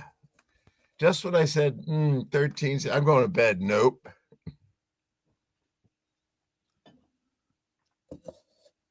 Well, the kickoff became another chess piece. Well, we'll say it's been a thing so far this year. We've had a ton of returns. All right. Good field position on most of the returns. It's been a thing. Yep. And dropping it in the box isn't as easy as everyone says. Sometimes, this is right up Mark's alley. Sometimes you take out that wedge and it goes right over the green. You're right. And Pat, if it's troubling now in September, what's it going to be like in December? Yeah. Well, and I kind of feel like if they keep returning the ball over the 30, people are going to kick it in the end zone and take it on the 35. What are you doing? You're risking a return for 3 or 4 yards? You're listening to Miller and Moulton, coming at you from the Floor Meister Studios. Floor Meisters, keeping it real. And now, here's Mark Miller and David Moulton. We are halfway home on this Football Friday. Football Friday. Although we are paying close attention to the Ryder Cup, Mark Miller with live updates throughout the remainder of the show. But Pat Kirwan joins us once again, NFL Radio's Moving the Chains, which is weekdays 3 to 7 Eastern, Saturdays 2 to 5, Sundays he's part of CBS's NFL Today coverage. Pat joining us courtesy of Pinchers. Tampa to Key West, all points in between. Pinchers, where you can't fake fresh. How are you, Pat? I'm doing good. I'm heading to Kansas City tomorrow and expect to see a good game with 2 desperate teams that are, in my mind, still playoff teams. Mark, you'll appreciate this. You know what I dodged? I dodged having to take one grandson to a hockey tournament tomorrow. You want to know where it is? 1 mile from the Ryder Cup. Oh, my goodness. Oh, my goodness. That's nice scheduling there, hockey parents. And I don't mean your kid. I mean, who set this tournament up knowing the chaos that's going to be on Long Island this weekend? Wow. Yes. It is an island, and it's hard to get off unless you have $20 for a bridge toll. But I said I am the happiest grandparent not having to go 1 mile from the Ryder Cup. Pat, let's quickly talk about last night's game. Yes. Arizona did get the comeback and made, the NFL prodding is great sometimes for the last, we can start changing our tune. It used to be you have to watch the last 2 minutes of an NBA game. Well, you have to watch the last 7 of an NFL game now. But the one thing that to me was really apparent, and tell me if I'm wrong, to me, Kyler Murray's not an NFL quarterback, Pat. Yeah, I won't go as far as that, but I will say I don't believe they're going to win anything with it. He can function and dazzle people and kind of look like he did, but they paid him, so they're stuck with him, and he won't be the only one. We'll start asking that question of a lot of guys, at least my version of it. When I look at my quarterback, do I think we can go the distance with him? Like, do you think Tua can go the distance? No. No, in fact, Pat, Mark and I had a little exchange midway through last night's game in which we said, well, we know Arizona and Miami are going to be moving on from their quarterbacks, whether they can do it in March or whether they're going to have to bite the bullet and do it in March of 2027. But it's becoming readily apparent that those two investments are going to be money poorly spent. Yeah, and I don't like doing this because it's too young. But what about Trevor Lawrence's contract? Well, Yeah. I will say his receivers lead the league in drops right now. I'm holding out there. I'm not there yet. And I'll say what I heard you say on Monday on your show when you were talking about Love and said he always has the bad thrower for. To me, that's Trevor Lawrence too, Pat. Yeah. So, and I look at the contracts now, and I know David loves looking at them. And you start looking and saying, "Oh, what did this do? Who justified this? And now, what's the ramifications of this deal?" Because those quarterback numbers exploded. I mean, you think about since I started hanging out with you guys, what the average quarterback was making and what he's making now. And now you're looking at the amount and they're stuck for years before they can get to the unguaranteed part. So I don't know, but here's what I think. I don't believe in my heart that anyone's going to learn a lesson from this. They're all going to do it to keep their guys. Well, but then there's the other side of it. The winning quarterback last night was a quarterback that a team decided they weren't going to pay 40 to 45 million to keep, and Seattle got him for like 35. And, also he's not 24 anymore. He's close to 30. He's failed at a couple places. I mean, the Baker Mayfield, Sam Darnolds of the world up against the Tuas and the Kyler Murrays of the world, you could see why this is a problem for a general manager. Is it us? Is it them? Will it be them? We just need to give it more time. I mean, it's why it's the toughest thing to get right in the sport. And I think there's a wave of those, we'll call them Sam Darnolds. Like, isn't Daniel Jones now the next Sam Darnold? Maybe. And he's almost in about a month, he'll have done enough to justify, I don't know, 12, 13, 14 million a year. And we'll all call that the bargain of the year. So all right. That wave of guys is coming. I said it to David last night. I do think at the end of the year, Minnesota's going to be kicking themselves for not keeping Darnold. I really do. But let's talk about the Vikings, Pat. Yeah. Minnesota in Pittsburgh, over in Ireland for the 9:30 kick. Pittsburgh's 2-1. They've looked awful doing it. The offense looks very pedestrian at best. Minnesota had a coming out party offensively and defensively last week. When you look at this game, Minnesota by Vegas is a slight favorite. I tend to agree with them because Pittsburgh's not played well defensively either. Can the Pittsburgh D get right?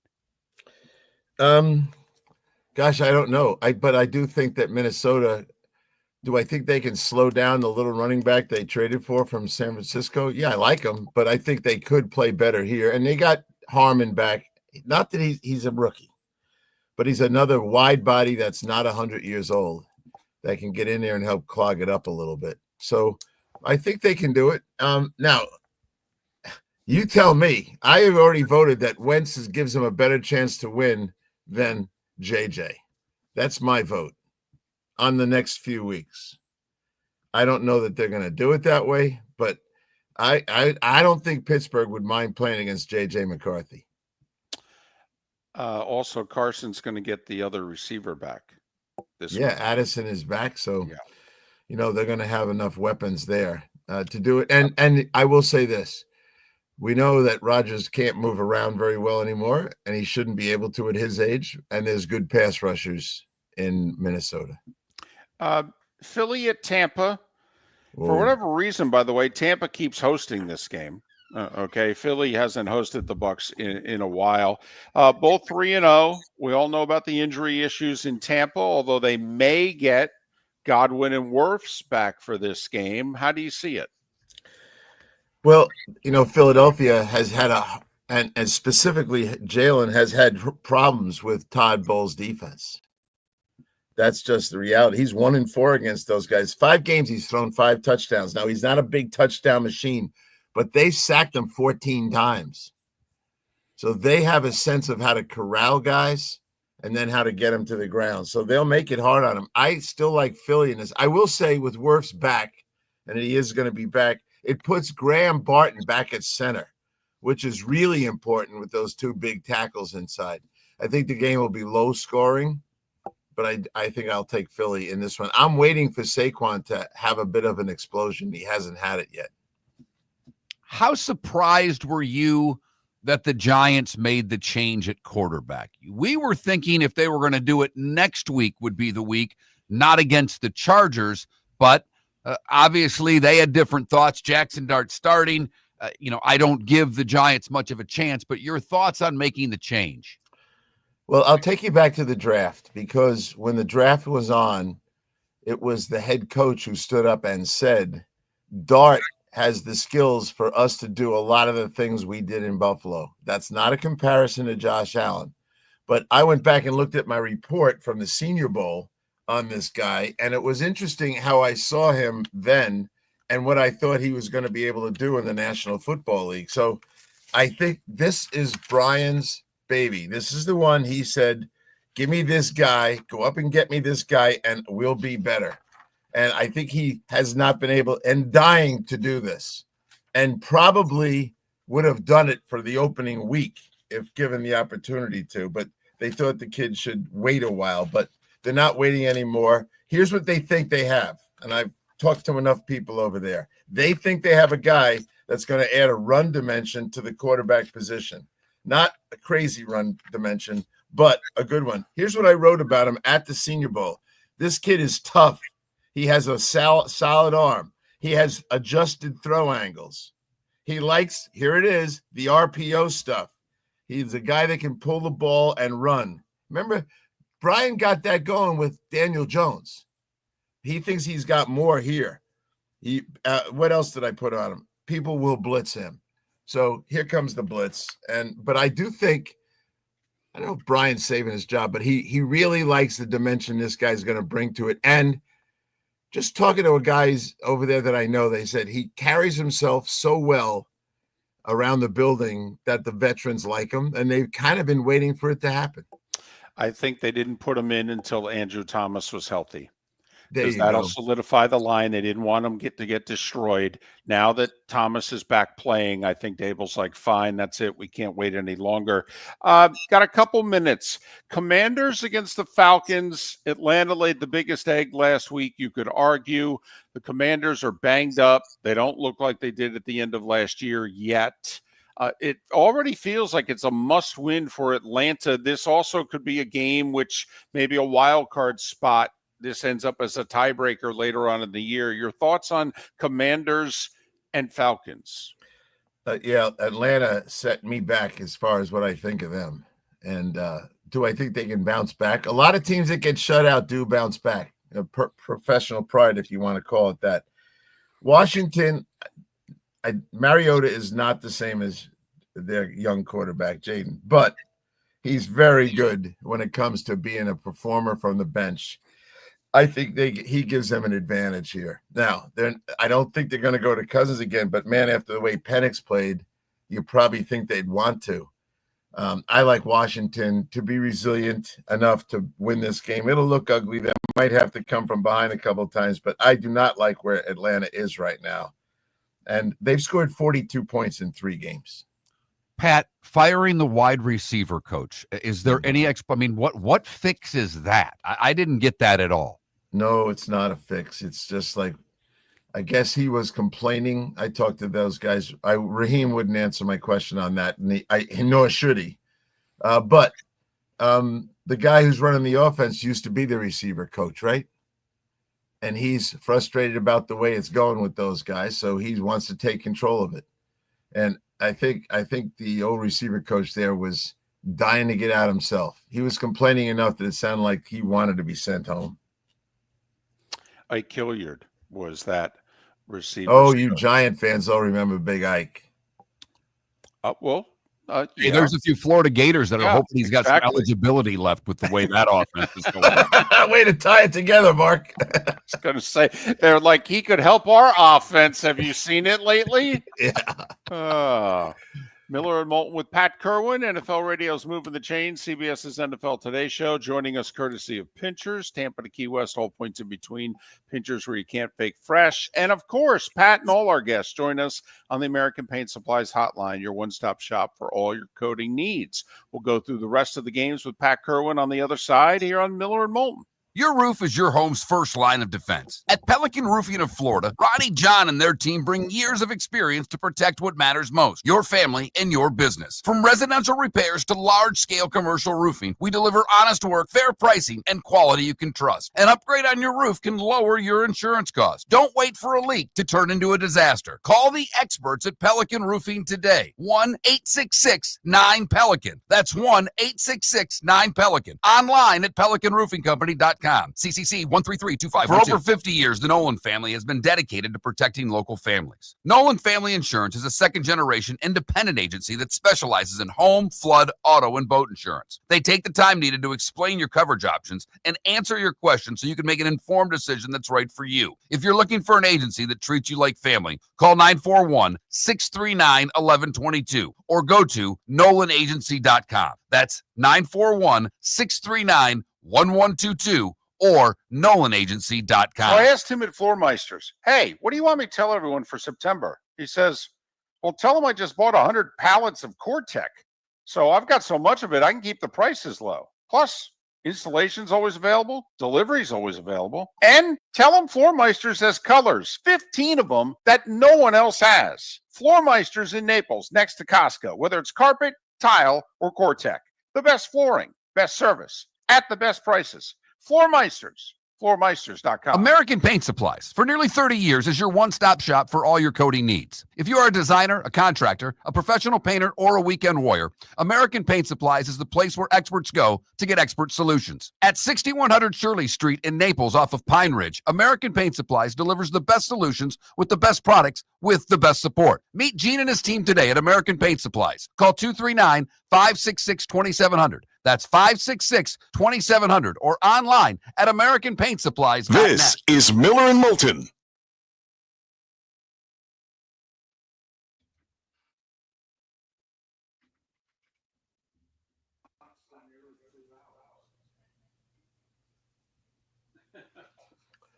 You get to go to your favorite. Well, at least is the airport better now? But you get to go to your favorite city again this weekend, huh? Yeah, well, see my favorite bartender at the steakhouse. You know, and it's going to be, hey, it doesn't look like I'll be back for the championship game, not the way you guys are going. I think Baltimore wins this game. I'm not seeing enough out of KC's offense nor their defense to keep up with what Baltimore can score. I know. It's Baltimore is a better football team, top to bottom. And I know the big fella's out, but has Kansas City shown they can run the ball yet? I mean, they're not Detroit running the ball, if you know what I mean. No, we'll get into that. I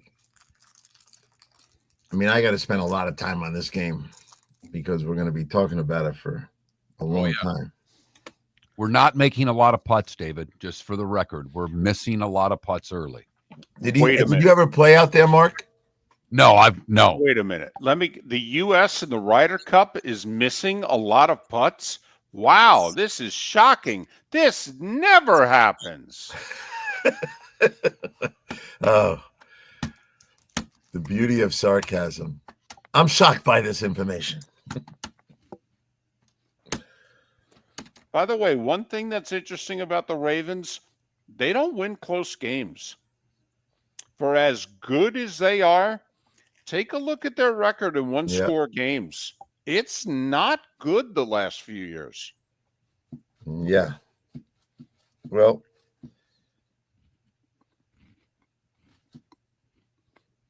I've gone back and forth on this one, but I'm going to take Kansas City when we talk.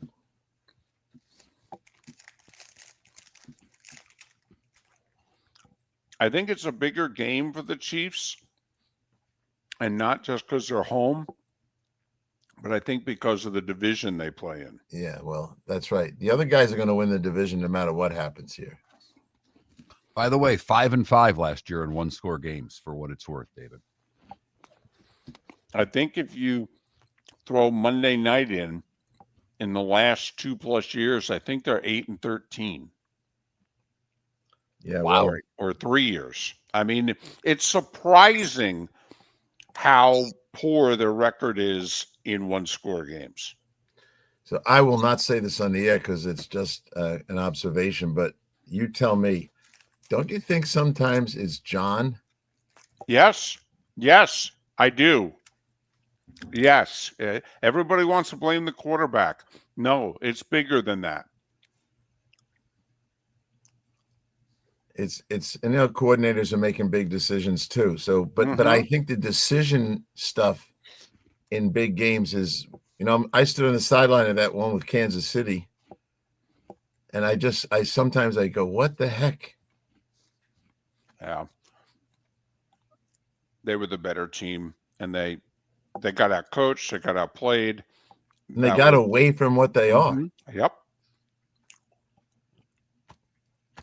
And we talk about this a lot, but you can almost consider this like a divisional game. The Kansas City defense have seen Lamar enough to know. Yep.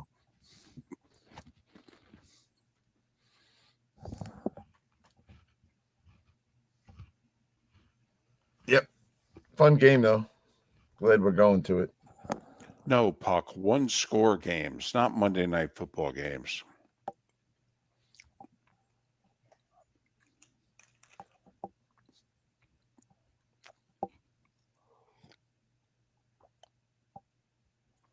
Scheffler just hit one to 6 feet, and then Fitzpatrick hit one to about 2 feet.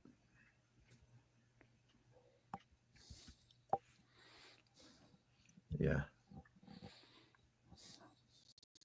My son-in-law's got to bring the young guy to this hockey tournament, and he is a total golf. He plays 2 or 3 days a week.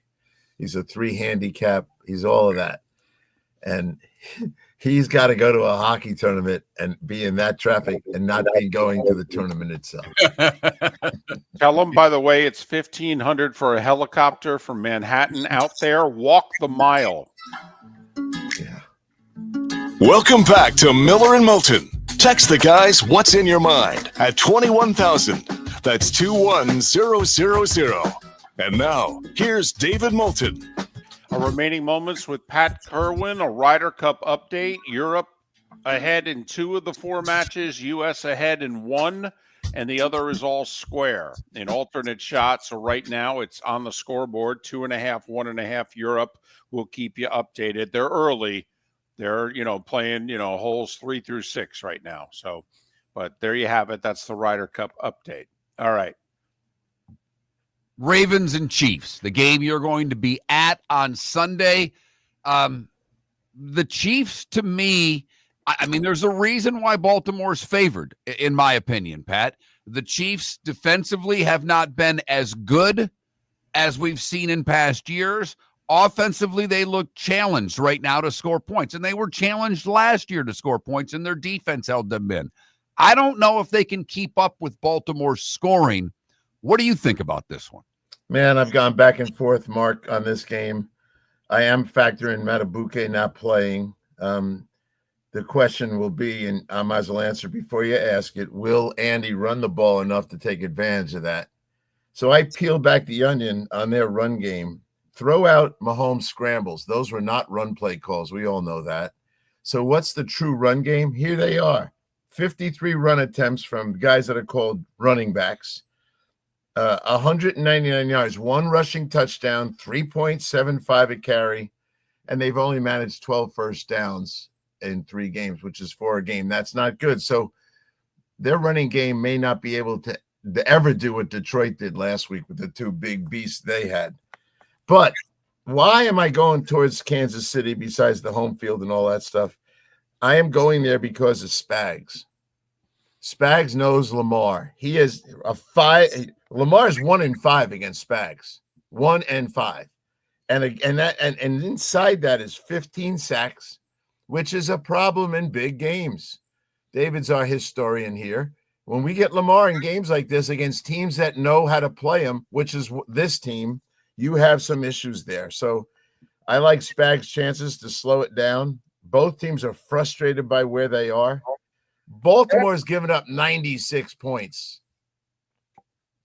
That's scary to me. That's not normal for them. The pressure on their offense to score because not just of the opponent, but of their own defense. And I said this to Jim yesterday. Every good defense has an adjuster. Who's that guy? He's the guy that can make something different happen between series. Kyle Van Noy is that guy. He's the guy that can land up inside. He can blitz. He can rush outside. He can drop and cover a tight. You have to have a healthy adjuster to play that part of the defense, and I'm not so sure he's there. Here's the other thing about Baltimore. We were just talking off the air about crazy odd numbers. Here's one for you. In the last 3 years, they're 5-5 in September. They have not been a good September team. In fact, if you go all the way back here, I've gone all the way back to 2020. They're 11-8 in September. And to my knowledge, Mark, this is the last game of September. Mahomes, on the other hand, crazy as he is and lacking weapons, his sack ratio, just right there, his sack ratio against Baltimore is 1 every 30 passes. They do not get to this guy.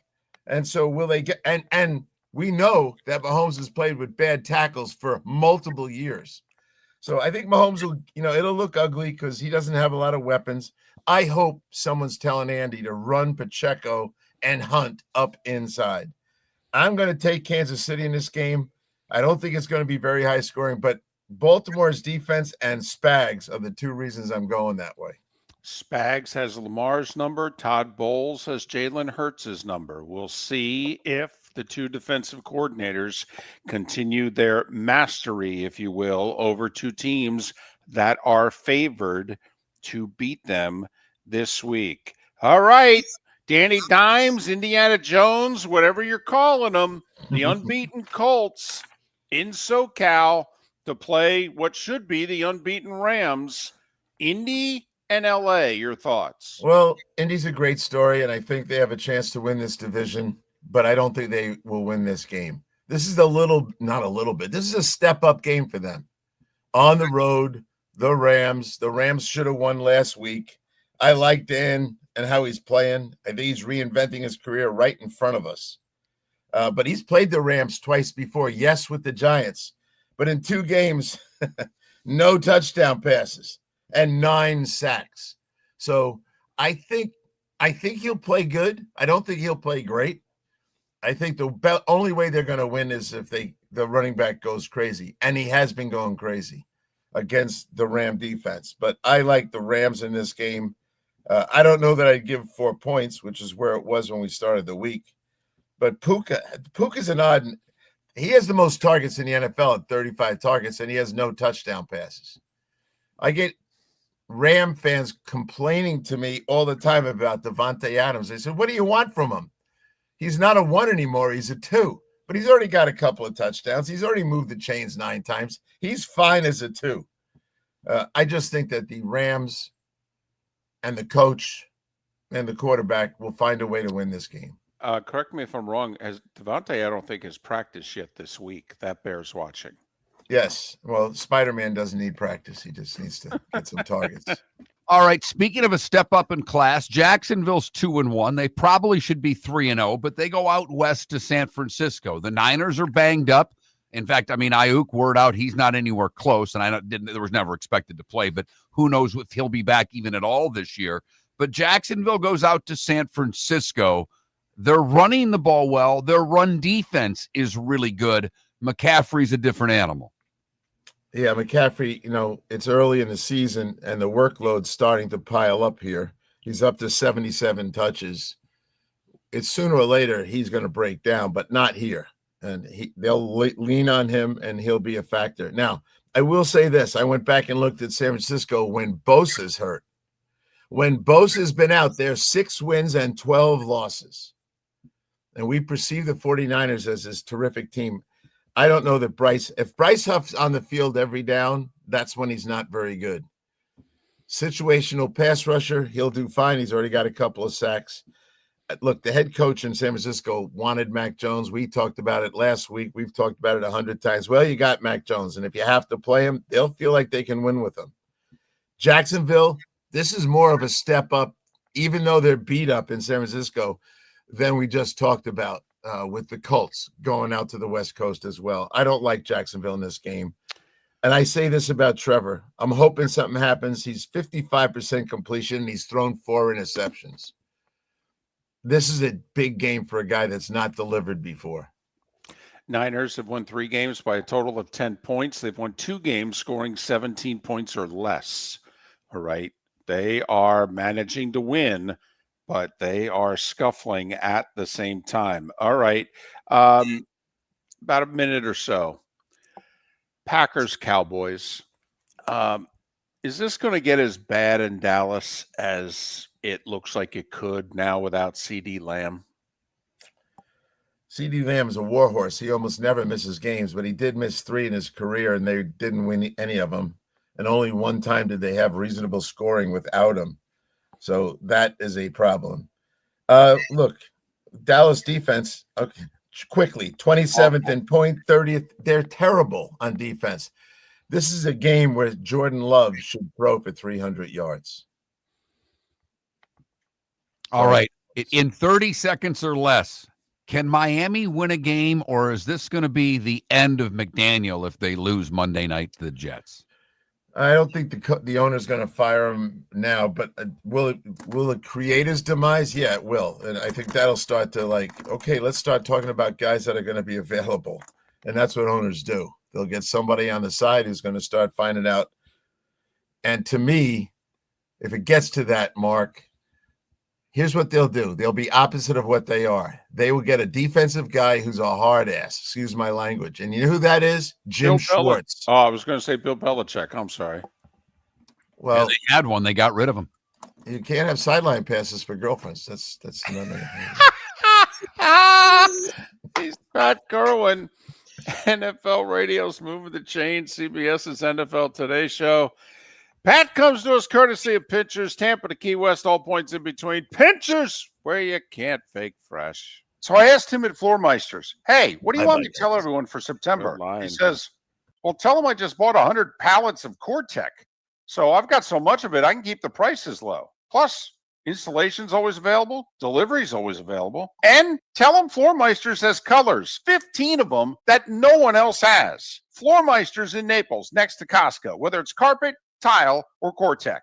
The best flooring, best service, at the best prices. Floormeisters. Floormeisters.com. Your roof is your home's first line of defense. At Pelican Roofing of Florida, Ronnie John and their team bring years of experience to protect what matters most, your family and your business. From residential repairs to large-scale commercial roofing, we deliver honest work, fair pricing, and quality you can trust. An upgrade on your roof can lower your insurance costs. Don't wait for a leak to turn into a disaster. Call the experts at Pelican Roofing today. 1-866-9-PELICAN. That's 1-866-9-PELICAN. Online at PelicanRoofingCompany.com. CCC 1332512. Got a cracked window or foggy glass? Don't wait for the next storm to make it worse. Your local Glass Doctor Home and Business is just down the road and ready to help. From leaky frames to shattered panes, we've got the tools and the know-how to get your home or business storm ready. With flexible scheduling and our done right promise, you'll be in good hands. So before or after the weather hits, call your neighbors at Glass Doctor. Glass Doctor, Glass Doctor. Call the Glass Doctor. We fix your pains. Oh, yeah. American Paint Supplies, for nearly 30 years, is your one-stop shop for all your coating needs. If you are a designer, a contractor, a professional painter, or a weekend warrior, American Paint Supplies is the place where experts go to get expert solutions. At 6100 Shirley Street in Naples off of Pine Ridge, American Paint Supplies delivers the best solutions with the best products with the best support. Meet Gene and his team today at American Paint Supplies. Call 239-566-2700. That's 566-2700 or online at AmericanPaintSupplies.net. This is Miller and Moulton.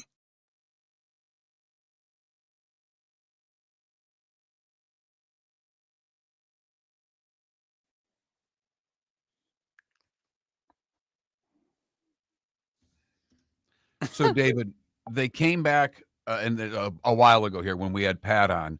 They interview the PGA of America guy for 3 minutes, then show highlights of some junior women's Ryder Cup or type thing.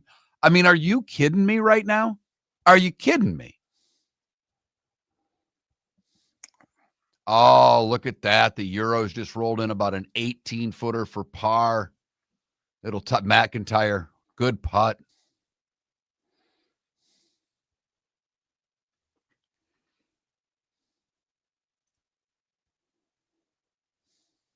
Fitzpatrick rolls one in. Oh, boy.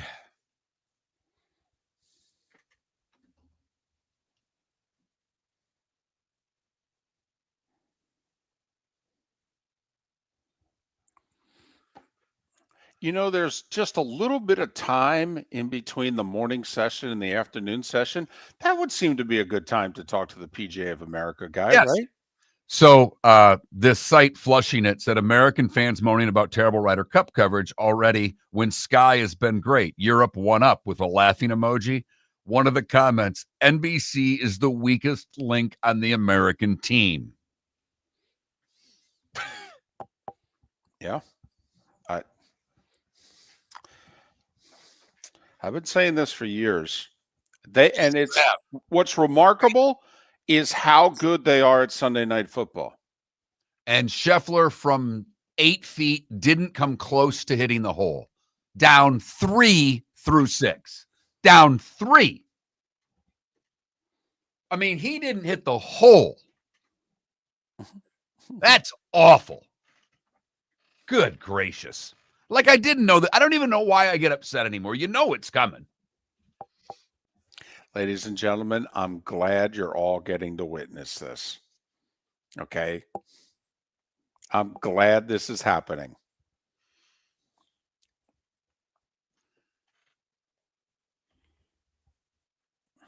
John Rahm hit a shot out of the heather. I mean, they looked dead. Hatton missed the putt, so they tied the hole. He hit a shot out of the crap, David, that was unbelievable. Unbelievable. Clark, you're not surprised, right? I mean, please tell me no one's surprised that Europe's making putts.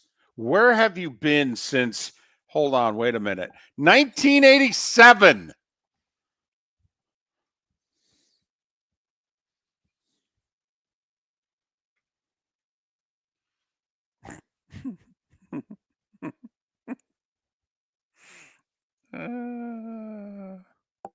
Oh, goodness, JT, where is that going?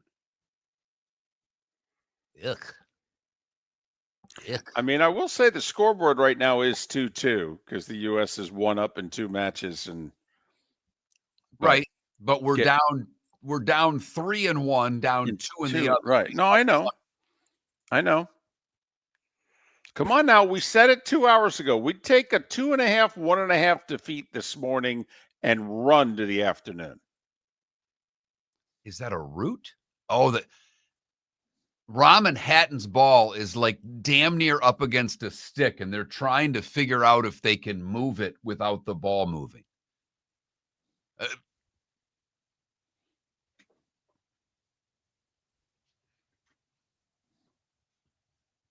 Now, this is, I mean, they have got a tight shot of all the caddy, 2 players all looking at this, the official on it. Here's the move. He's going for the stick.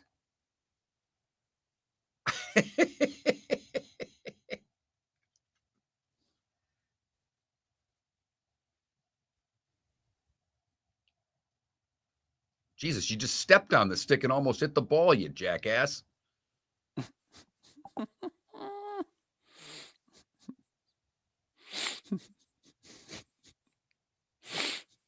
Get ready.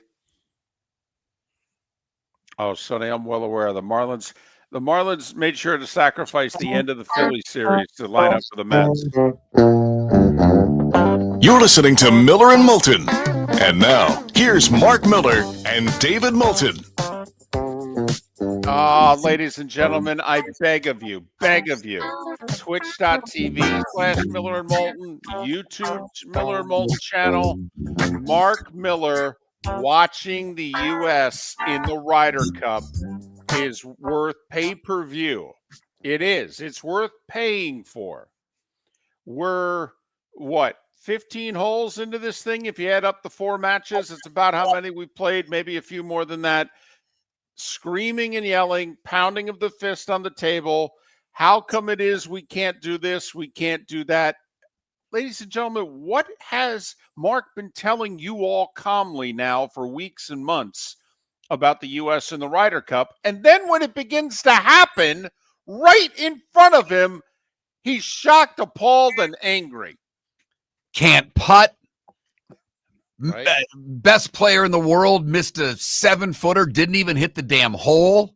Right. How many down is Scheffler? And by the way, Russell Henley is who they decided to pair him with an alternate shot, not his best friend, Sam Burns. How are Scheffler and Henley doing, Mark? They're down 3 through 6, David. Down 3 through 6. Morikawa and English down 2 through 4. The U.S. up 1 in the other 2 matches. Hold on a second. You mean to tell me Scotty Scheffler and Russell Henley are 3 down to Ludwig Oberg and Matt Fitzpatrick? Oh, yes. Oh, yes. Fitzpatrick's 1-7 career in the Ryder Cup, and they're kicking the tar out of our best player in that team? As a matter of fact, they are, David. Huh. As a matter of fact, they are.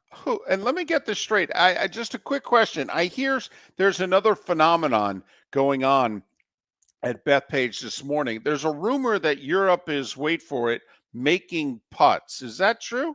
That also, David. Very true. The Euros are rolling them in. Right. And on the 5th hole, Fleetwood hit one to about 8 feet. Morikawa missed the green. Wow. Europe is making putts and we're not. This never happens. And by never, I mean it happens every 2 years. Text line is open if you want to complain with me. The Pelican Roofing of Florida text line. Pelican Roofing of Florida, 1-866-9-PELICAN. If your roof is caving in like Scotty Scheffler, call Pelican Roofing of Florida. And on top of it, ladies and gentlemen, apparently NBC's coverage is horrible.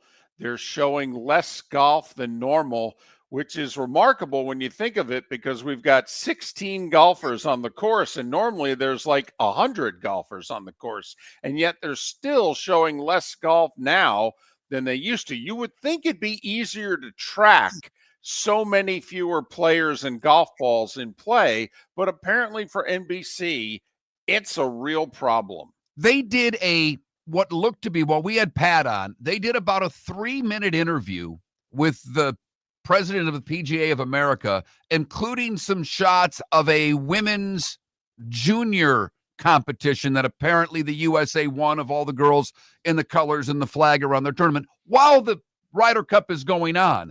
As you pointed out, there's a break between the morning foursomes and the afternoon 4-ball. Right. It sounds like a good time to do the 3-4 minute PGA of America interview, right? Fit it in there, or how about that's when you take your commercials? This is how NBC, and it's amazing because their Sunday Night Football broadcast is the best in the business. It is. Their pictures, they're the best. It's an unbelievably terrific broadcast, technically, what they show, the whole deal, okay? And yet when it comes to first racing and golf, oh my goodness, they're awful.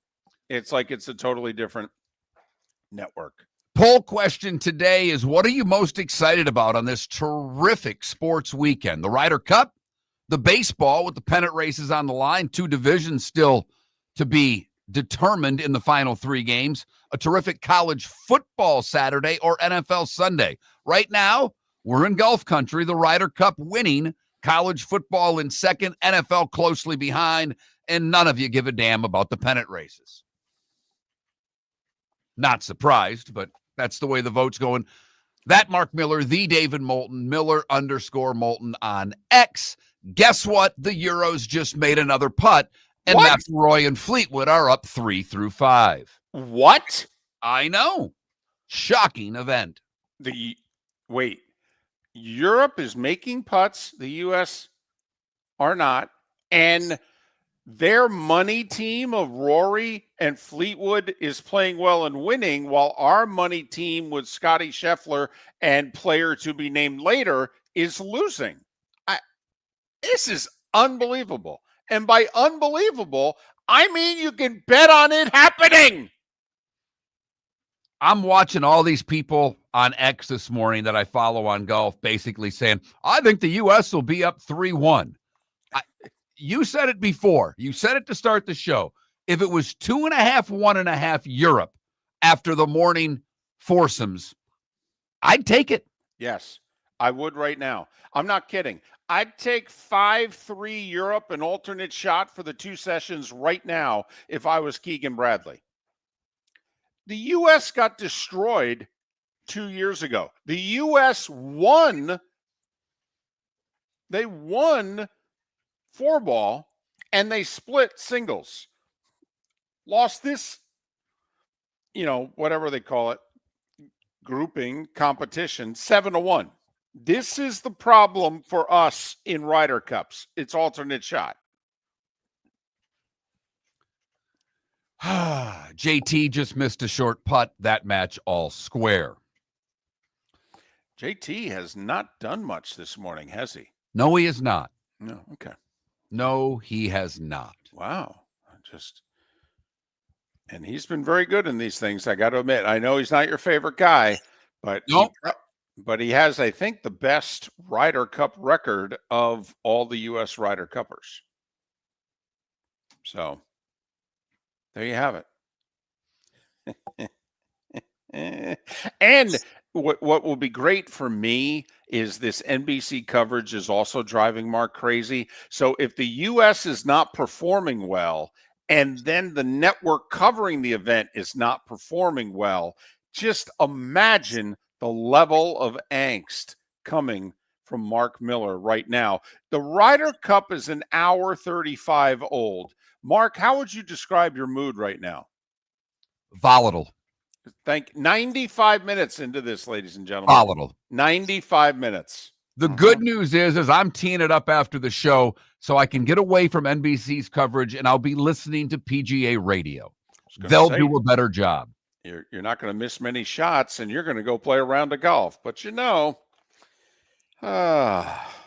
good talk with Pat Kirwan there. And, obviously there are some big NFL games, but it's some of the bad games that we're going to find out more about, if you know what I mean.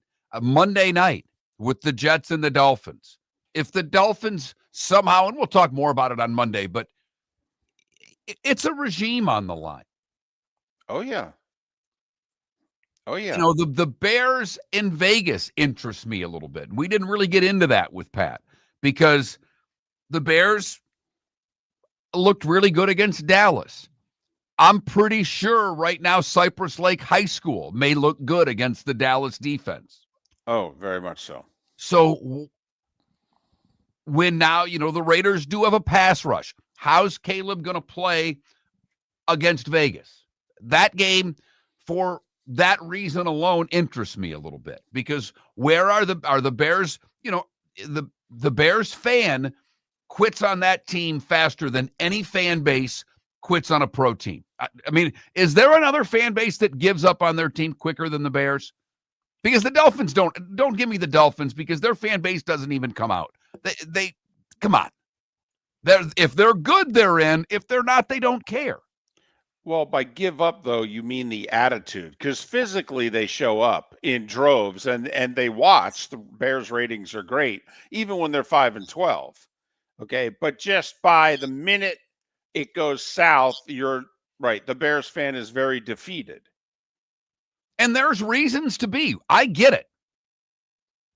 But I'm with you. If you're a Bears fan, it's like, listen, I don't know what we're going to do this year, but if we're going to potentially even play meaningful games in December, don't we have to beat the Raiders? And for that matter, isn't Raiders fan thinking the same thing? Okay. I mean, the Raiders just played the Chargers and the Commanders. two teams who won 23 regular season games last year. Okay, when the Raiders won like what, 5? Okay, so you could see that the Raiders are going to lose those 2 games. But if you're a Raiders fan, you're like, come on, man, we got the Bears at home. I mean, if we're going to have meaningful games after Thanksgiving, don't we have to beat the Bears? By the way, the Patriots, who seem to turn it over as much as any team in the sport right now, are nearly a 6-point favorite over Carolina after Carolina had their best game in 3 seasons. I think it's not trusting Carolina on the road. I got you. I know. I got with you, you. but hang on to the football, New England. I mean, they're throwing picks and they're fumbling. So, there's a lot of bad teams playing one another. Tennessee and Houston. Can Houston start to get it right? I mean, does Houston deserve to be a 7.5-point favorite right now? Well, I think this is Vegas telling you that Tennessee is the second worst team in the league behind only the Saints. 15.5, by the way, the Saints. 15.5 against the Bills. I'm surprised, actually, it's not higher. I mean, think about it. Is there a bigger mismatch right now than the Bills and the Saints, and the No. game's in Buffalo? No. I'm serious when I say this. Losing coach in Tennessee and Houston will not be coaching next year. Ooh. Yeah, they're starting to whisper in Houston. Ooh, that's interesting. They're starting to whisper in Houston, and the Tennessee guy, only McDaniel, I think, is on a hotter seat than the Titans guy, Callahan. He gave up play calling. Which, by the way, is why he got the job. I mean, he was the offensive coordinator in Cincinnati. He got the job for his play calling. He got the job to develop a young quarterback. First, it was going to be Will Levis. Now it's Cam Ward. I mean, that's why it's fascinating. Wait a minute. What do you mean you're giving up play calling? It's kind of why I hired you. And so some games that probably don't really pique your interest because of who's playing whom in these games, I'm a little more interested in because of what the outcome means for the losers in these games. Okay, if we're going to have a Cleveland beating Green Bay game this week, aren't the 2 games in which the whole survivor pools get blown up would be New Orleans and Buffalo, but also wouldn't it be Chargers against the Giants? Yeah, and then Cleveland doing it again. I mean, Detroit's a nearly 10-point favorite at home against the Browns. But the Chargers against the Giants, someone shot me a text and said, do you take the Chargers in your survivor because Dart's starting? I don't know. Do the Giants have a better chance with Dart starting? He's not going to throw it into the tunnel, and he's not going to throw it out of bounds on 4th and 2. So I've already picked Buffalo. So I'm probably going to just take the Lions and hope. I hear you. I'm curious how many people are going to get cute and are going to take Denver on Monday night at home against Cincinnati. That's the other one. If I were to not go Detroit, I would go Denver on Monday night. Cincinnati was a mess last week. Mm-hmm. Denver, a 7.5-point favorite. Did I mention that Pro Football Focus has Bo Nix as the worst starting quarterback in the league through 3 games? You did mention that. Okay. I'm very curious to see the Broncos offense. I have faith that the defense will get its act together. But the offense not clicking yet. Okay. All right. Sean Payton keeps saying it's his fault. Sean Payton has never said it's his fault before. Trust me. Look it up for 20 years. Sean Payton is going out of his way to put the blame on him and not the quarterback. I'm very intrigued by what's going on in Denver. And not just because I'm headed there. I think the defense is enough to beat this Cincinnati team. For what it's worth, the one lead we had in the Bryson DeChambeau Justin Thomas match has flipped. Rahm and Hatton winning back-to-back holes. They're up 1. So right now, Europe leading 3 of the 4 matches, Schauffele and Cantlay. are the only U.S. team currently in the lead in the Ryder Cup. What? Europe winning the Ryder Cup? Europe kicking our butt in alternate shot? This is shocking. And by shocking, I mean not at all. Rory McIlroy and Tommy Fleetwood currently up 4 through 6. Well, what happened on the other 2 holes? Huh, guys? How come you've only won 4 of the first 6? It's getting ugly early at Bethpage, and we've talked about how great the crowd will be. We shall see. Miller and Moulton, thanks for listening. Mark Miller for Sleep Treatment Direct. They are helping me with sleep apnea, and by helping me, I mean curing me. No more CPAP machine, no more snoring, no more tossing, no more waking up exhausted. Their expert team got me the right treatment, fast and hassle-free. If you want to feel energized and get rid of your snoring, call Sleep Treatment Direct today. 444-1741. That's 239-444-1741. Sleep Treatment Direct. Sleep safe and So sound. I asked him at Floormeisters, hey, what do you want me to tell everyone for September? He says, well, tell them I just bought 100 pallets of Core-Tech. So I've got so much of it, I can keep the prices low. Plus, installation's always available. Delivery's always available. And tell them Floormeisters has colors, 15 of them that no one else has. Floormeisters in Naples, next to Costco, whether it's carpet, tile, or Core-Tech. The best flooring, best service, at the best prices. Floormeisters. Floormeisters.com. American Paint Supplies, for nearly 30 years, is your one-stop shop for all your coating needs. If you are a designer, a contractor, a professional painter, or a weekend warrior, American Paint Supplies is the place where experts go to get expert solutions. At 6100 Shirley Street in Naples off of Pine Ridge, American Paint Supplies delivers the best solutions with the best products with the best support. Meet Gene and his team today at American Paint Supplies. Call 239-566-2700. That's 566-2700 or online at AmericanPaintSupplies.net. When Glass Doctor replaces your windshield, we don't just send you on your way, we send you off protected. Your local Glass Doctor includes the industry's only 12-month windshield protection plan at no extra cost. That means unlimited chip repairs and even a one-time replacement if needed. High-quality service backed by real peace of mind, right here in your neighborhood. Glass Doctor, Glass Doctor. Call the Glass Doctor, we fix your pains. Oh, yeah. Exclusions apply. See your local Glass Doctor for details. Shoeless Joe's Sports Cafe, your home for all the football and baseball that September provides, plus a nightly food special. Got bingo and trivia Tuesdays and Thursdays, live music Fridays, karaoke Saturdays. Never mind the fact that Shoeless Joe's is going to celebrate Grandparents' Day, National Hot Dog Day, National Cheeseburger Day, all in the month of September. Food and drink specials during every NFL game. Shoeless Joe's, the official home for Ohio State football. Shoeless Joe's, good food, good times, good sports in the Doubletree by Hilton. Bell Tower Shops, Fort Myers. This is Miller and Moulton.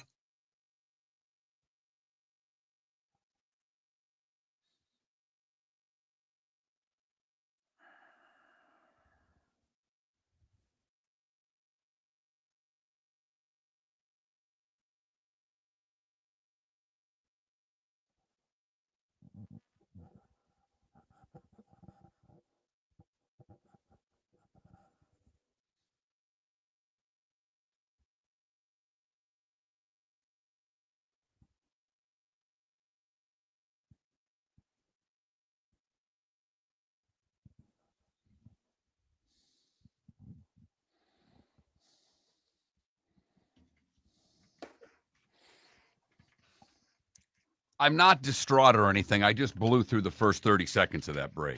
I know.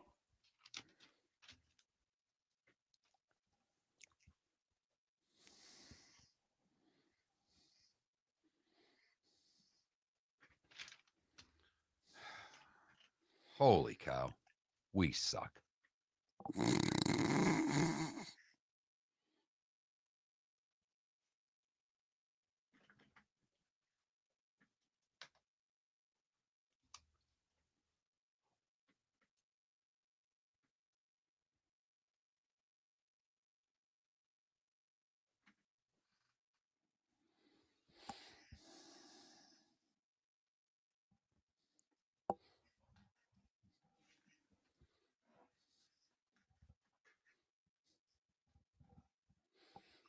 Well, I will say, Puck, it's what Dr. Roto talks about a lot, that you do not have to take a quarterback, all right, super early.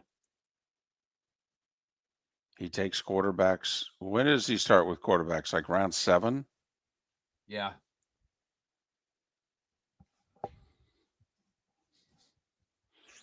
Trent's all fired up. He's got Ryder Cup fever. Plus the Tigers won last night. So, they're thinking there's a chance. I mean, you and I both know the Guardians are winning the division, but,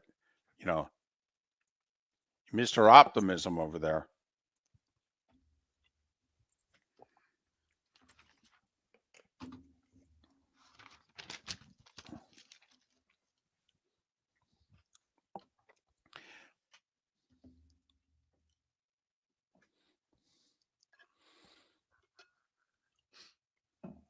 Michael, I'm just telling you what Pro Football Focus is saying. So I haven't seen him play that much this year, so I'll see him Monday night.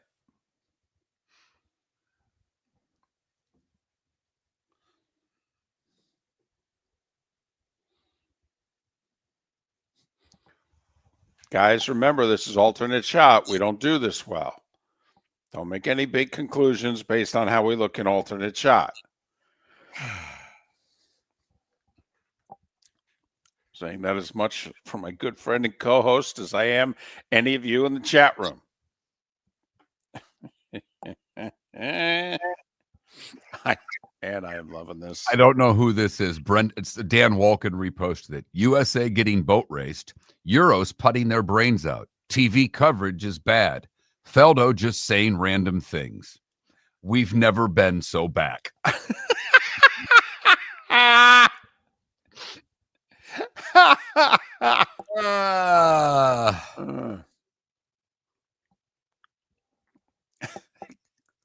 Clark, there's always 2 sessions of it.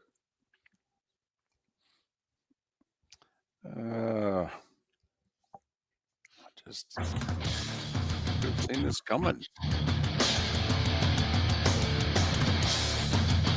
You're listening to Miller and Moulton, coming at you from the Floor Meister Studios. Floor Meisters, keeping it real. And now, here's Mark Miller and David Moulton. It is the bonus hour of Miller and Moulton on this Football Friday. Football Friday. It's also a Ryder Cup Friday, and boy, things are going swimmingly for the home team. And by swimmingly, I mean they're tired and they're hungry and they're swimming right into a stiff current. How's it going, Mark? Here's Mark Miller with a live update from Bethpage Black. Mark? Well, the U.S. team is down in 3 matches. Our top player, Scotty Scheffler, playing with Russell Henley, is down 3 through 8. Rory McIlroy and Tommy Fleetwood have played 6 holes against Colin Morikawa and Harris English. They're up 4. DeChambeau and Thomas down 1 to Rahm and Hatton because JT right now can't do anything right. And fortunately, Xander Schauffele and Patrick Cantlay are winning 1 up through 5 over McIntyre and Hovland. Of course, the problem is it's Patrick Cantlay involved in the match, so the match won't end until mid-afternoon. Okay? I think the Euros are going to lose that match because they're going to fall asleep and they're going to miss a tee time. Okay. All right. All right, let's pick some NFL games and put me in a little better mood, David. Wouldn't you say? I'm sorry. I just how does this happen? We've been doing this 20 years practically. This is what our 8th, 9th, 10th Ryder Cup together. I mean, how can you be? You're acting like you're shocked that this is happening. I'm not shocked. I'm upset, David. I'm upset. I was expecting a little more. It started out so wonderfully. DeChambeau and JT, birdie the first hole. We're 1 up after 1. Things started out fantastically. And then NBC took their first commercial break, and we didn't even see them hit their tee shots on 2. No, we were in commercial break, Mark.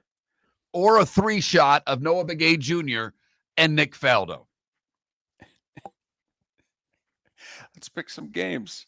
Minnesota and Pittsburgh, 9:30 in the morning. The Steelers are technically the home team, but the Viking fan travels. They say it's going to be 60-40 Steelers in the crowd. From a fan standpoint, we're picking these straight up. The Vikes are a slight favorite. David, I like Minnesota. I do as well. I think getting Addison back is a very nice addition. I also am very curious. Aaron Rodgers has no mobility anymore, and the Vikings are going to blitz the tar out of him.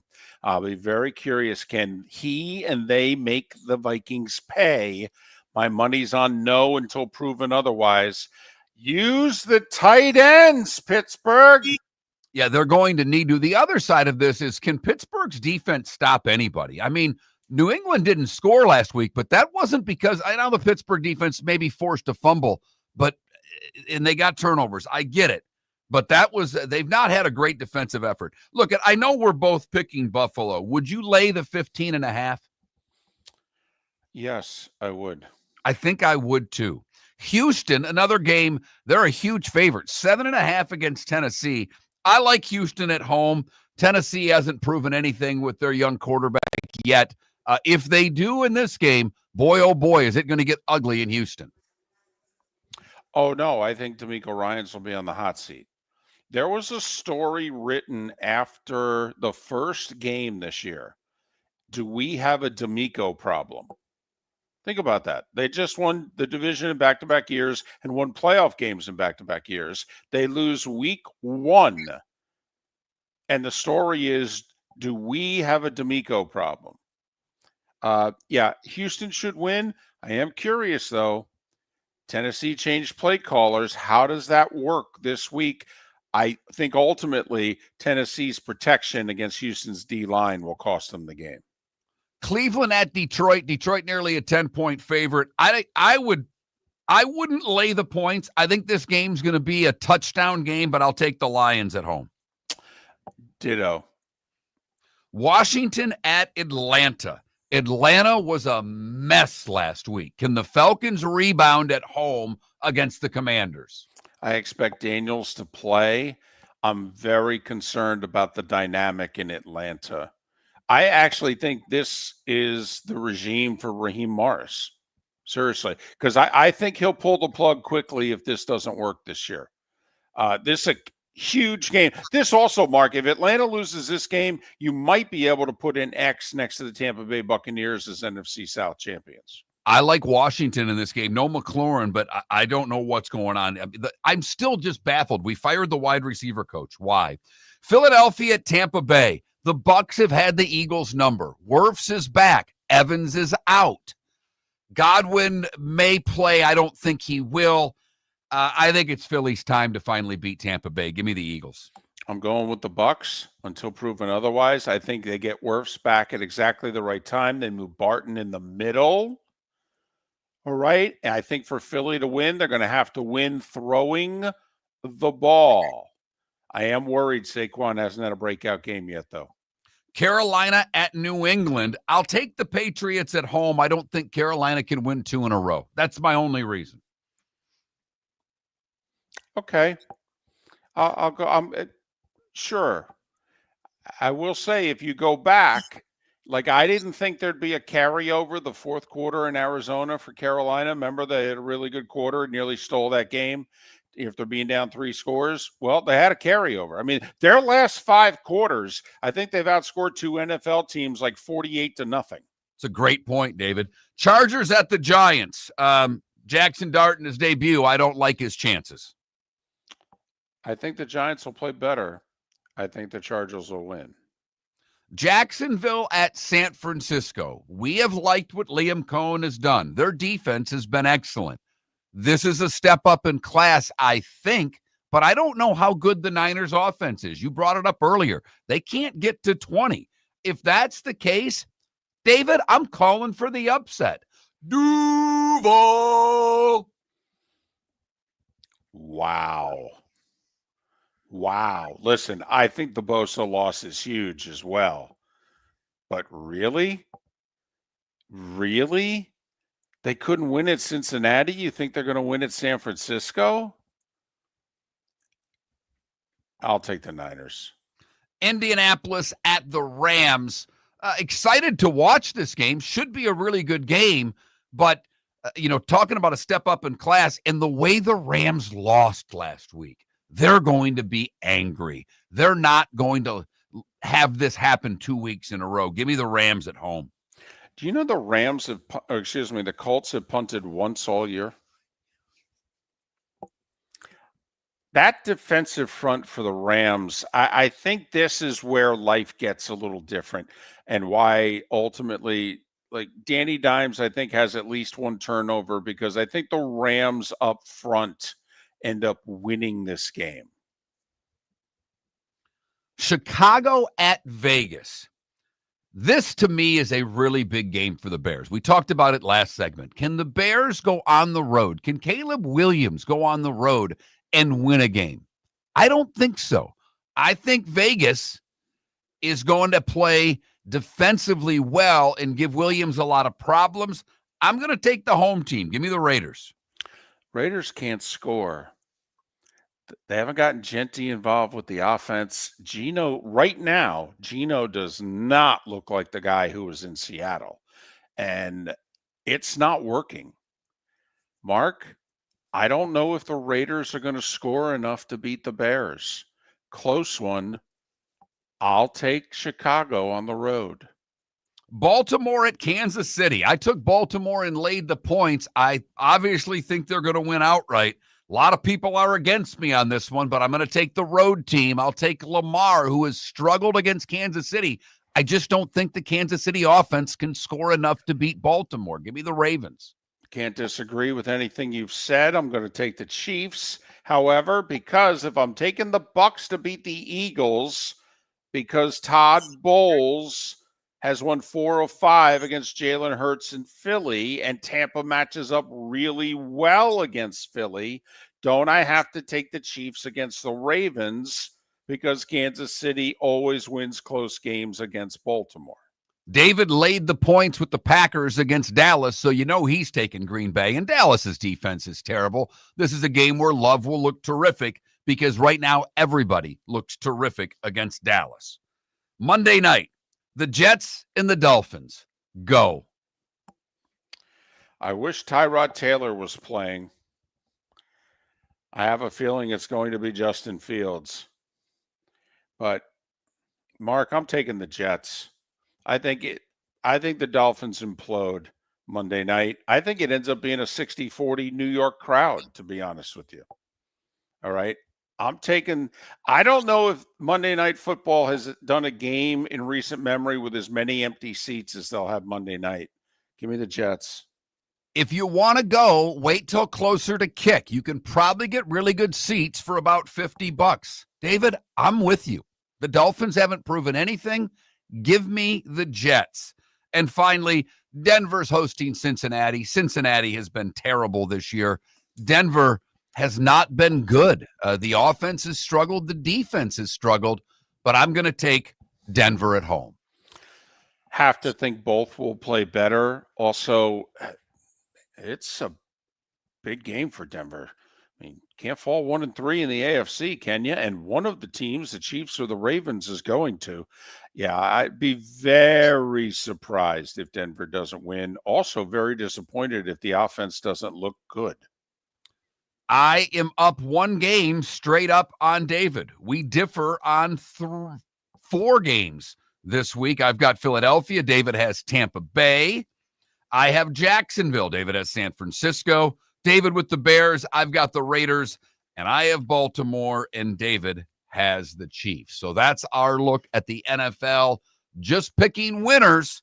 We didn't do very well last week, for the record. We were like 500, weren't we? Like you were like 9-7. I was like 7-9 or something like that. 10-6, 8-8.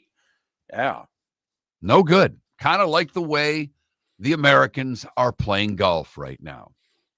Well, then in that case, shouldn't we go to commercial break? I mean, if we're talking about the U.S. and the Ryder Cup, I mean, it's got to be time for a commercial, right? It's got to be close. Europe leading in 3 of the 4 matches in the foursomes right now. They've only played up to 9 holes in any of them.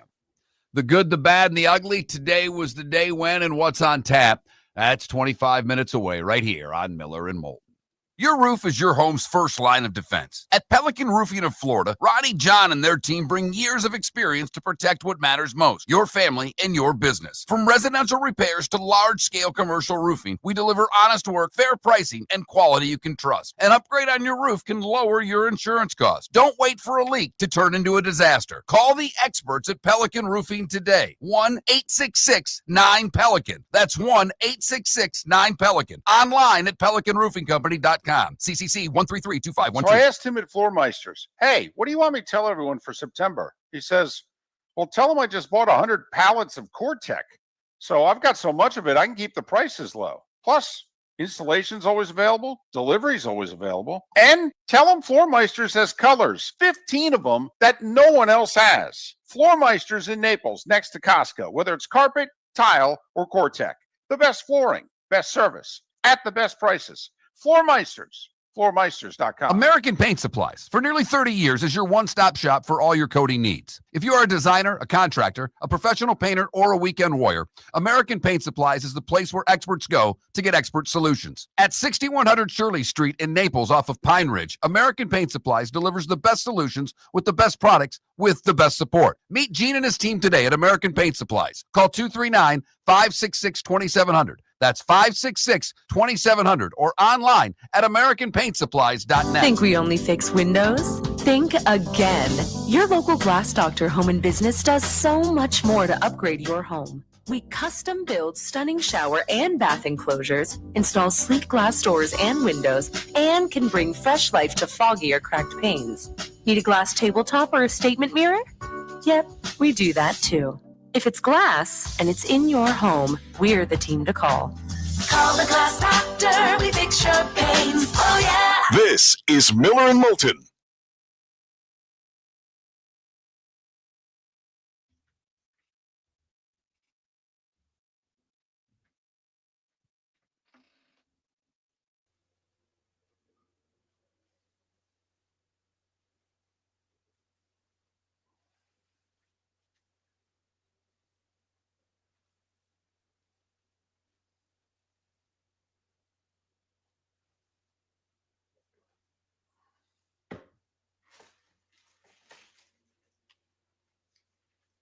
You know, Michael, there's a little adage in the NFL. You are what your record says you are. You can keep making excuses for your team, or you can actually say they may have some flaws.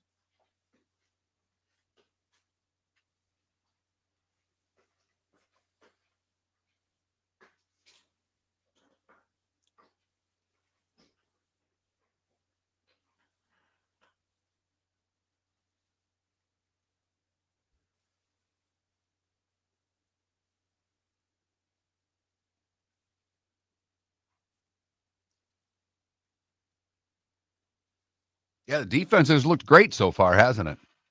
Nope.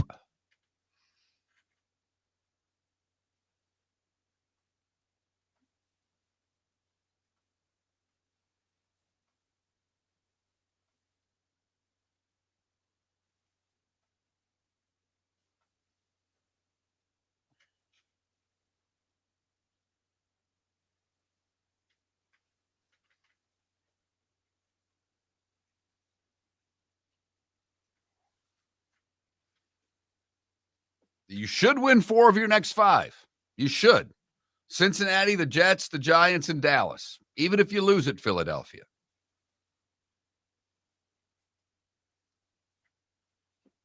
At Houston doesn't look nearly as difficult now.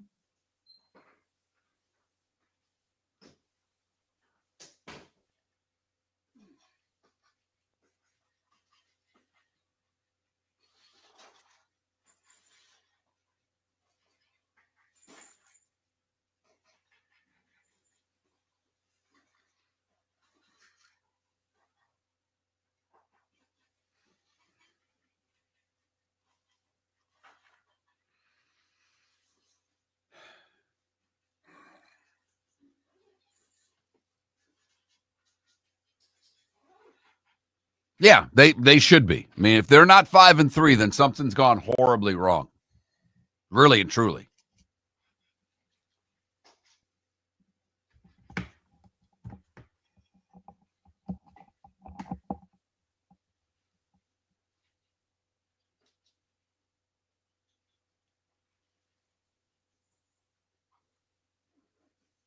No.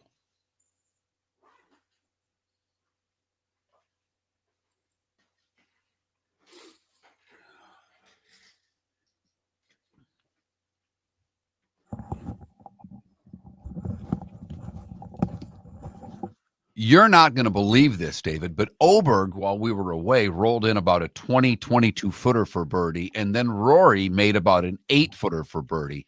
So Rory and Fleetwood are up 5 through 8. Oberg and Fitzpatrick are up on Scheffler 4 through 9. Mark, I think I was paying attention. It sounded like you described Europe making putts and the United States not. In fact, the U.S. didn't even really have putts that were makeable on either of those holes. We're back from commercial. We're going to lock in on this Schauffele-Cantlay match because it's the only one we're winning. Arch, it has been a bone of contention for me for the 40 years of television. And I don't know why the networks, and I'm being very serious about this, do not sit down with the PGA Tour and these guys and say, hey, this is a TV product, and you can't stand in the way. You know where our cameras are. Don't stand in between the cameras and the hole. You've been pretty consistent with that for a long time. I don't get it. Don't get it. Get out of the way.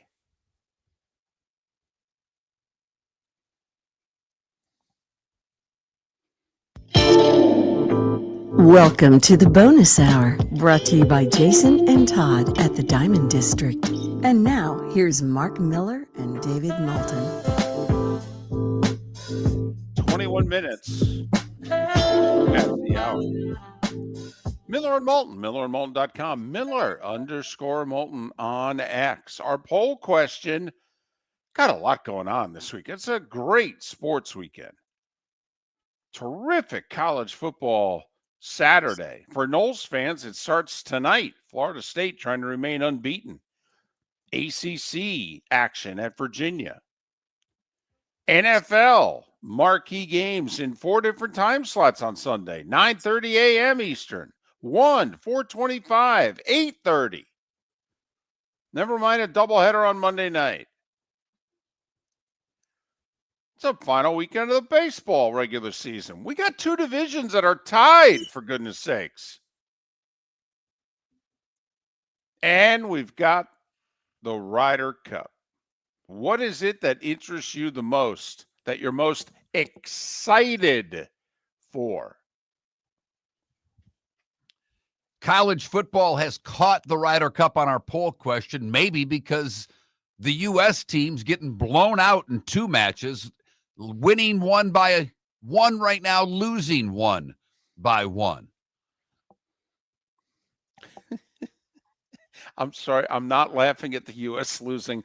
I'm laughing at how mad, angry Mark Miller is 2 hours and 12 minutes into this 3-day extravaganza. It's frustrating, David. It's frustrating. You don't get this mad and frustrated about Michigan State.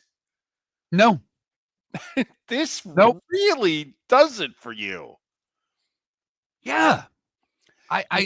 You want to drink with the Euros. You and I bet on the Euros. We bet on the Euros before we joined forces to do a show. Okay, we pick Europe every year. I think we have practically every year we've been doing this. Okay, and yet you're still this mad. Well, I was upset when I saw Henley playing with Scotty Scheffler. I didn't like that at all. I didn't either. I'm like, wait, what? And Scotty Scheffler, when he struggles, and he's great, he's the best player in the world, and he's what he did this year is up there with one of the best years in golf. It truly is. That's amazing. Right. But when he has his struggles, it's not because of anything other than his putter. And he's missed the hole on some putts. The fact that they're just getting goat rodeoed right now by Oberg and Fitzpatrick bothers me a little bit. Yes, David, I'm angry with the USA team. Quote, it bothers me a little bit. Early nomination for understatement of the day. All right. Who do you give a better shot tonight? And because we've not really brought this game up much, but TCU's looked pretty decent this year. Yes, they go on the road to play Arizona State. Mm-hmm. Arizona State's a 3.5-point favorite. Yep. Arizona State was supposed to be, I don't know about as good as last year, but they were picked among the teams to win the Big 12. They lost to Mississippi State, and people fell off their bandwagon quickly. Yes. And they got off to a bad start in that game. They rallied. They had a 3-point lead late, and they gave up a 50-plus yard touchdown with, 40 seconds left in the game. Right. And people jumped right off the bandwagon. I think Arizona State's better. TCU has been better than I thought they'd be, and they deserve to be unbeaten. And they've beaten two teams with a pulse, so they deserve credit. But Arizona State should win this game. They should. They're seen as a notch above TCU. Arizona State in the upper level of the Big 12. TCU seen more as being in the next level. And obviously, I picked Florida State to win and cover, but do you give Virginia a shot? Are you at all surprised that this line has dropped the way that it has? I give them a shot because I think it's been very difficult for Florida State to ignore what's looming. I mean, Game Day already made the announcement yesterday that they're coming to Tallahassee next week. I mean, to me, this is a really big, we'll find out just how dialed in this Florida State team is by whether or not they're ready to play in the first quarter of this game, because Virginia will be. And Virginia can move the ball and score points. So Florida State offensively can't mail one in tonight. If they're dialed in and ready to play, they should score 40, and they'll win. JT with a pretty good wedge after Hatton did not hit a good approach shot on the 11th. Rahman Hatton up 1, so an opportunity for Bryson perhaps to get that back to all square. A game we've hardly talked about, and we should pay a little more attention, is UCF. They have been bad. I mean, flat out bad on the road, David. Mm-hmm. At some point in the Big 12, they need to win a road game. Yeah. This is an opportunity for them. It really is. They, with the offensive line coach passing, and obviously that's a traumatic thing for any team to deal with. Last week, their offensive line graded out, I think, on Pro Football Focus is like the best offensive line in the Big 12 last week. Can they continue to play, whether it's in his honor, whatever the case may be? Can UCF go deliver a good road game? Well, they need to do more than deliver a good road game. They need to win on the road. They're playing a Kansas State football team that is in shambles. They're 1-3. They thought they'd be 4-0. They lost at home to Army, by the way, who got boat raced last night by East Carolina. That's how much Kansas State is struggling. Mark, I'll tell you what. I don't think between the two of us we've picked an upset this week. I say they win one for Sean Moore. I hope so. It would be that program needs a win like this, David. Really and truly. Noon tomorrow, by the way, on FS1, UCF and K-State. if you don't find anything to your liking. I hope UCF does it, because also, obviously, then it would get everybody cuckoo for Cocoa Puffs again about Scott Frost and UCF. Absolutely. So I'm with you. I would. That's a game I'm really rooting for UCF, because that fan base has attacked me for 4 years of not giving them enough respect. And they were all excited about getting into the Big 12 and what was ahead. And they have done a lousy job since getting in the conference. They need a road win. They need something positive. And I think this would be it if they could get that win. Morikawa and Harris English won a hole, everybody. They're only down 4 after 9. He didn't play Sam Burns with Scheffler, but he played Morikawa. He didn't play J.J. Spawn, but he played Colin Morikawa. Yeah. I know. And obviously, when you lose these, that Keegan Bradley's going to get all the questions coming at him. Well, but listen, this was the segment. I'm sorry. You could play anybody with anybody in 4-ball, okay? Or foursomes, I'm sorry. No, 4-ball. God, Foursomes. I hate it. Just No. hate what they call Foursomes. This is foursomes. Right. No, but I mean, oh, yeah. Right. You could play anybody in the afternoon. It's best ball. I mean, who cares? I mean, Mark and I don't even have to talk to one another. We can both go out and shoot what we shoot. All right. But these pairings to me are where the captain earns his money Friday and Saturday. And every European pairing, whether they're winning or not, is apparently playing pretty well. That's not the case with the U.S. Miller and Moulton. Good, bad, and ugly. What's on tap? Today was the day when. Some final thoughts and picks coming up. Meisters. Hey, let me tell everyone for September. He says, well, tell them I just bought 100 pallets of Core-Tech.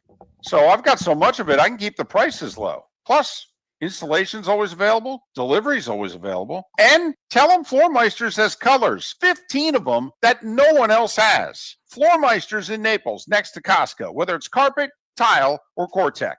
The best flooring, best service, at the best prices. Floormeisters. Floormeisters.com. American Paint Supplies, for nearly 30 years, is your one-stop shop for all your coating needs. If you are a designer, a contractor, a professional painter, or a weekend warrior, American Paint Supplies is the place where experts go to get expert solutions. At 6100 Shirley Street in Naples off of Pine Ridge, American Paint Supplies delivers the best solutions with the best products with the best support. Meet Gene and his team today at American Paint Supplies. Call 239-566-2700. That's 566-2700 or online at AmericanPaintSupplies.net. For over 50 years, the Nolan family has been dedicated to protecting local families. Nolan Family Insurance is a second-generation independent agency that specializes in home, flood, auto, and boat insurance. They take the time needed to explain your coverage options and answer your questions so you can make an informed decision that's right for you. If you're looking for an agency that treats you like family, call 941-639-1122 or go to NolanAgency.com. That's 941-639-1122 or NolanAgency.com. Mark Miller for Sleep Treatment Direct. They are helping me with sleep apnea. And by helping me, I mean curing me. No more CPAP machine. No more snoring. No more tossing. No more waking up exhausted. Their expert team got me the right treatment fast and hassle-free. If you want to feel energized and get rid of your snoring, call Sleep Treatment Direct today. 444-1741. That's 239-444-1741. Sleep Treatment Direct. Sleep safe. And This is Miller and Moulton.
Come on, guys. Come on. We're winning one match, right? And we're even down one in the other. No, we're down 3.5 right now, aren't we?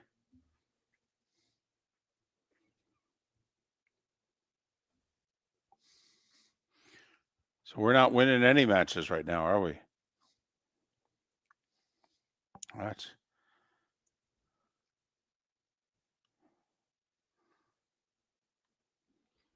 JT made a putt.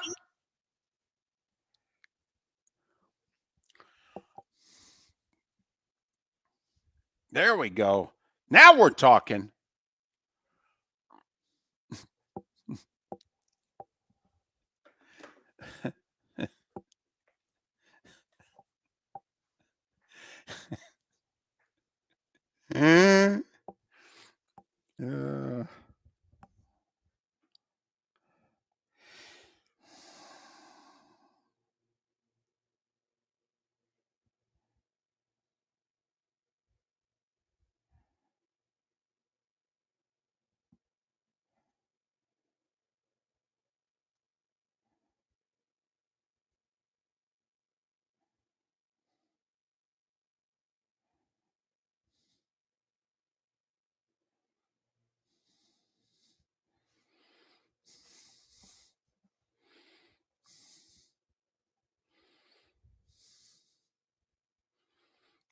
Mark, you doing okay?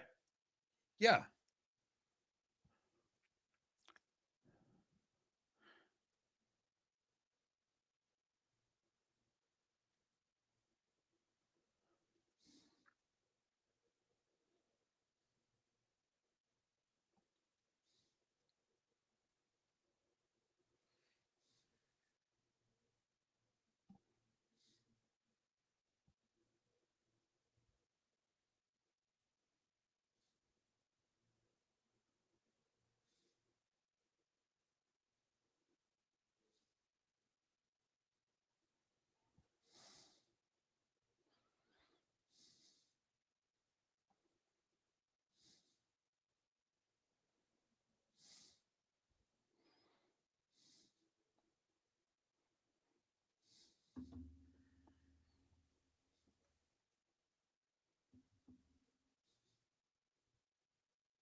Matt Fitzpatrick 0-5 on American soil in the Ryder Cup. And he's up 4 on Scheffler. That is crazy. It really is.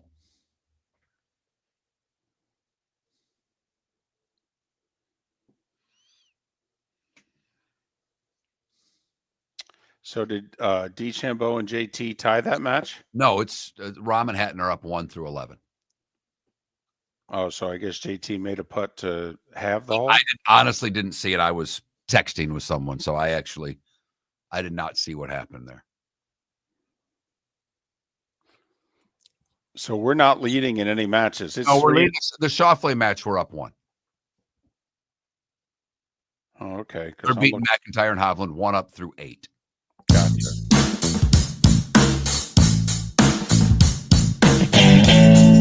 Welcome back to Miller and Moulton. Text the guys what's in your mind at 21,000. That's 21000.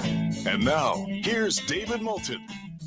It's the home stretch on this Football Friday. Football Friday. Miller and Moulton, millerandmoulton.com, Miller_Moulton on X. College football, the NFL, the Ryder Cup, Major League Baseball, final weekend of the regular season. What is it that has you most excited this weekend? That's our poll question. Go vote accordingly. I voted for the Ryder Cup. Has me the most excited. Keyword excited. I did too. And if we would have changed the question to what's going to piss you off the most, I would have also answered the Ryder Cup. Well, just wait. The Tigers still have 3 games left in Boston. Oh, so. thanks a lot, David. Good luck against the Marlins. You son of Oh, no, I already know. Marlins are winning 2 out of 3. The Mets aren't going to the playoffs. I already know that. I mean, Tigers, at least they own the tiebreaker. Mets don't own the tiebreaker. So I like your team's chances of playing next week more than mine.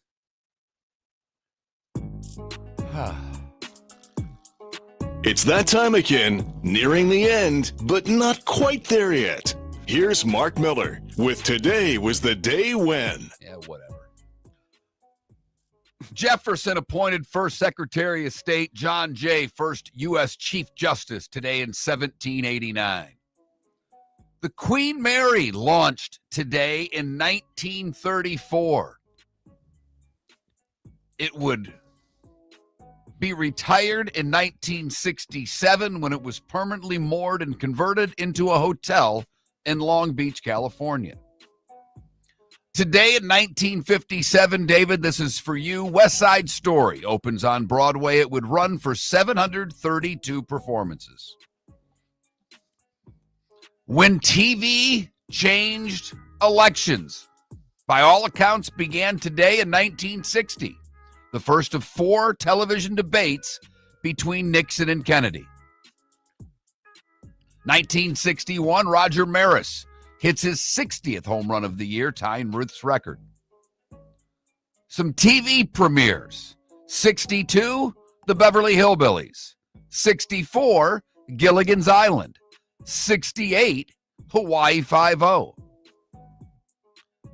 Also today in 68, Bob Gibson had his 13th shutout and would end the season with an earned run average of 1.12. 1.12. Just wanted to make sure everybody heard that. The Beatles released Abbey Road, their final recordings as a quartet, today in 69. Also, we met the Brady Bunch today in 1969. Today in 71, Jim Palmer becomes the 4th Baltimore Oriole to win 20 games in that season. That's obviously a feat that will never be touched again. The Rocky Horror Picture Show opened today in 75. It tanked, but later would become a cult classic. One David Moulton attended many a night. With a 10-pound bag of rice, baby. Let's go. 93 Ryder Cup. Back to the good old days.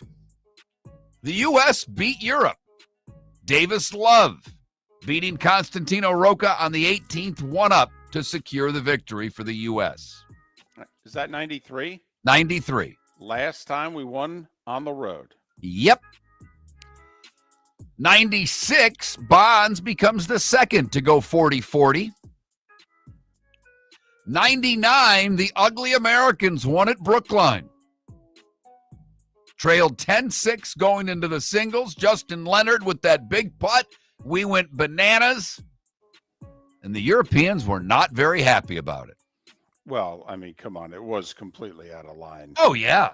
I mean, It didn't win the match. They still had a putt. We're running around everywhere. It was, well, on the green. We're running around on the green. I mean, yeah, it was absurd.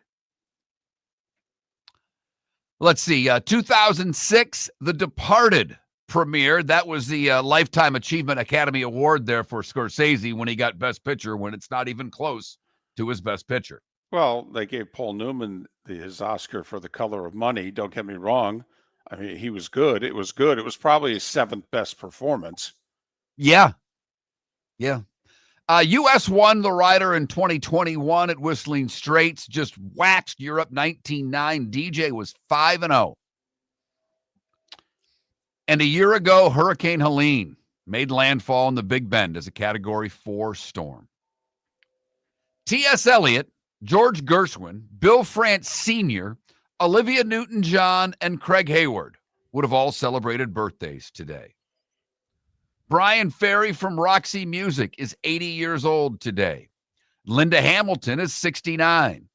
The Sedin twins, Daniel and Henrik, are 45, and Serena Williams is 44. What did I miss, David? Well, you hit most everything. I just want to go back, the baseball goober in me.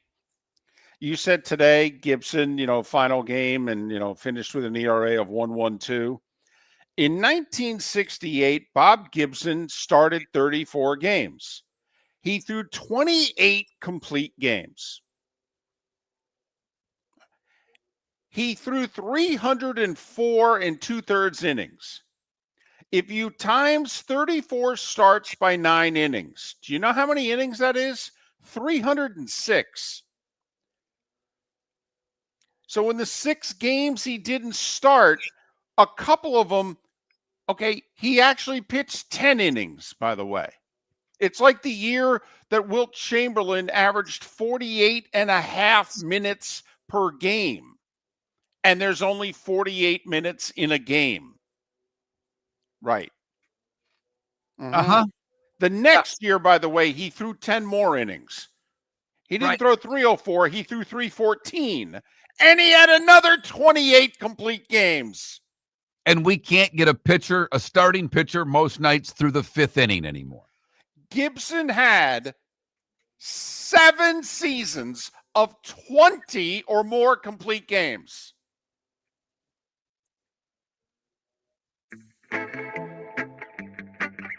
Time to see life a little bit differently. Here's Mark Miller with the good, the bad, and the ugly. What you got, Mark? For the good today, we go to Arkansas, where an Oklahoma family was celebrating a birthday at Arkansas's Crater of Diamonds State Parks and discovered a brown diamond weighing nearly 3 carats. Little digging, got their tools at the dollar store, and picked up a nearly 3-carat brown diamond. Of course, it doesn't tell me what it's worth. For the bad, we go to Michigan, where police were called out to wrangle an animal in the front yard. It was a crocodile. Did I say it was in Michigan? You did. A South American crocodile wrangled in Hampton Township, Michigan. And finally, the ugly, we go to San Francisco, where residents of the Bay Area city are on the lookout for an aggressive squirrel that has sent at least 2 people to the emergency room for medical treatment. Joan Hebleck told KGO she was walking in the Lucas Valley neighborhood of San Rafael when a squirrel came out of nowhere and attacked her leg, clawing and biting it.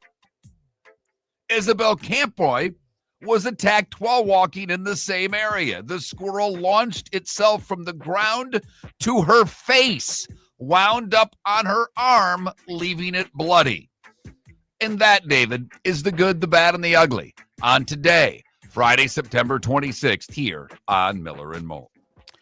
College football tonight, 7 o'clock, Florida State, 6.5-point favorites at Virginia. The game's on ESPN. 9 o'clock tonight, TCU at Arizona State, 9 o'clock on Fox.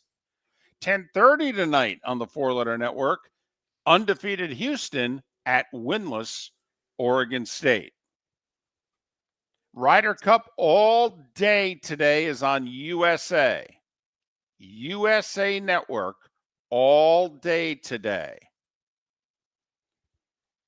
And the U.S. down in 3 matches. Rahm and Hatton now up 2 on JT and Bryson. 2 matches are 4 up for the Euros. Cantlay is winning his match. He and Schauffele are 1 up in their match right now. I would give you more updates, but they're in commercial again. Rays and Marlins will both play a significant factor in teams making or missing the playoffs. And even if they make the playoffs, what seed will they be? Mark, Rays in Toronto. Toronto tied with the Yankees. Toronto owns the breaker. How many games do the Jays win against the Rays this 3-day weekend? You know, this series just reminds me of a advertisement. You can call me Ray or you can call me Jay, but you doesn't have to call me Johnson. I think the Jays win 2 of 3. If that's the case, the Yankees then need to sweep the weekend series against the Orioles to win the East. I say that Jays will hold on, win the East in a tie with the Yankees. I think Baltimore gets 1 against the Yankees. You know, the Yankees are hot right now. They are. I mean, they are really hot. 5 in a row, 8 of 9, I think. Yeah. But can they win 8 in a row? I don't think so. I'm with you. I think they both win 2 or 3, and the Jays get the division. Mets in Miami. The Marlins have lined their pitching up. They held back starters against the Phillies. They want to play spoiler against the Mets. I say they will. I say they'll win 2 of 3. They'll win on Sunday when the Mets take a 1-game lead into Sunday over the Reds. The Marlins beat the Mets while the Reds are playing the Brewers, who have nothing to play for and play no one and win. Reds are the final wild card. Boy, David, history says you're going to be right, but the Reds lost 2 or 3 to Pittsburgh. I have no faith that they can win 2 of 3 in Milwaukee. I think your Mets get the last wild card spot. The Brewers' magic number to clinch the number 1 overall seed is 1. 1 Brewers win or 1 Phillies loss, and the Brewers have home field advantage through the World Series. Mark, I just don't know that they're going to play anybody this weekend. How can you get somebody hurt in games 160 through 62 when they're basically meaningless? Because you don't want to take that many days off before the playoffs begin. David, if they were playing on Tuesday, I'd be with you. But when are they going to start? Friday? They're not going to give these guys all of those days off. They may stagger it a little bit, but I still think that they win enough and your Mets make the playoffs. The Brewers pitching on Saturday and Sunday is officially listed as TBA. I'm telling you, if the Mets want to go to the playoffs, they better win at least 2 in Miami. What the Reds haven't been hitting, so I don't really give a damn who's pitching for the Brewers. All right. Tigers and Red Sox. How many games? Boston, by the way, needs to win 1 game this weekend or have Houston lose 1 game, and Boston clinches a playoff spot. Who wins 2 out of 3 in the Boston-Detroit series? Boston, but Houston only wins 2 out of 3. They end up tied. The ball will be in Skubal's hand on Sunday. They have not won his last 2 starts. I don't know if he's had the loss in both, but his last 2 starts, Detroit has not won. He gets the win, and they tie with Houston, but they have the breaker, and they will get the wild card. WNBA playoffs resume. Game 3 of the 2 semis are tonight. Can't wait for that. I know you can't. Just Any MLS scores you want to give me? No, I'm good there, although Miami won the other day. They did, and I think it got him in the playoffs.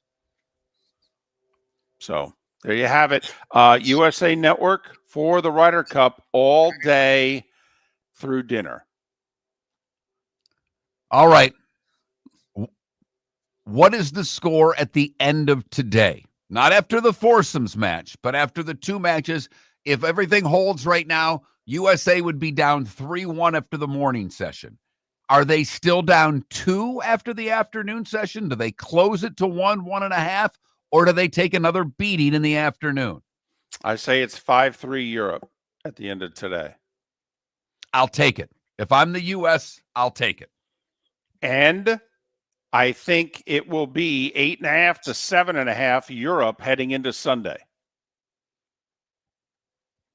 It is as good of a sports weekend as you're going to get. A lot on the line in baseball, the Ryder Cup, an outstanding college football Saturday, Bucks and Eagles, Ravens and Chiefs on Sunday. Enjoy all of it. And thank you so much for listening to Miller and Moulton. Your roof is your home's first line of defense. At Pelican Roofing of Florida, Ronnie John and their team bring years of experience to protect what matters most, your family and your business. From residential repairs to large-scale commercial roofing, we deliver honest work, fair pricing, and quality you can trust. An upgrade on your roof can lower your insurance costs. Don't wait for a leak to turn into a disaster. Call the experts at Pelican Roofing today. 1-866-9-PELICAN. That's 1-866-9-PELICAN. Online at Pelican MoultonRoofingCompany.com. CCC 1332512. Shoeless Joe's Sports Cafe, your home for all the football and baseball that September provides, plus a nightly food special.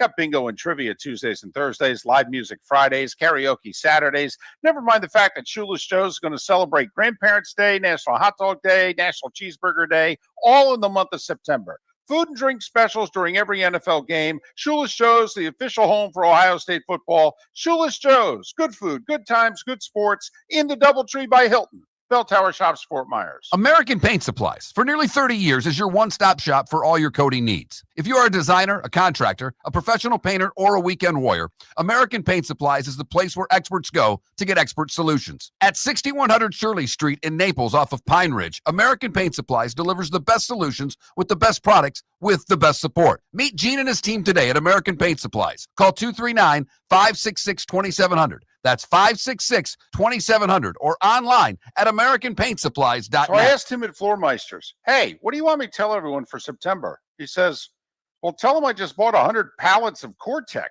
So I've got so much of it, I can keep the prices low. Plus, installation's always available. Delivery's always available. And tell them Floormeisters has colors, 15 of them that no one else has. Floormeisters in Naples, next to Costco, whether it's carpet, tile, or Core-Tech. The best flooring, best service, at the best prices. Floormeisters, floormeisters.com. Mark Miller for Sleep Treatment Direct. They are helping me with sleep apnea. And by helping me, I mean curing me. No more CPAP machine. No more snoring. No more tossing. No more waking up exhausted. Their expert team got me the right treatment, fast and hassle-free. If you want to feel energized and get rid of your snoring, call Sleep Treatment Direct today. 444-1741. That's 239-444-1741. Sleep Treatment Direct. Sleep safe and sound. Besides the sales experience at the Diamond District, we offer a litany of other services. Appraisals. We have 2 GIA certified gemologists, full-time, servicing your needs with appraisals. We buy gold, diamonds, gemstones, Rolex watches. Repairs. We have 3 full-time master bench jewelers. A beautiful custom design department so that we can give you one-of-a-kind jewelry. Come see Jason and Todd at the Diamond District. This is Miller and Moulton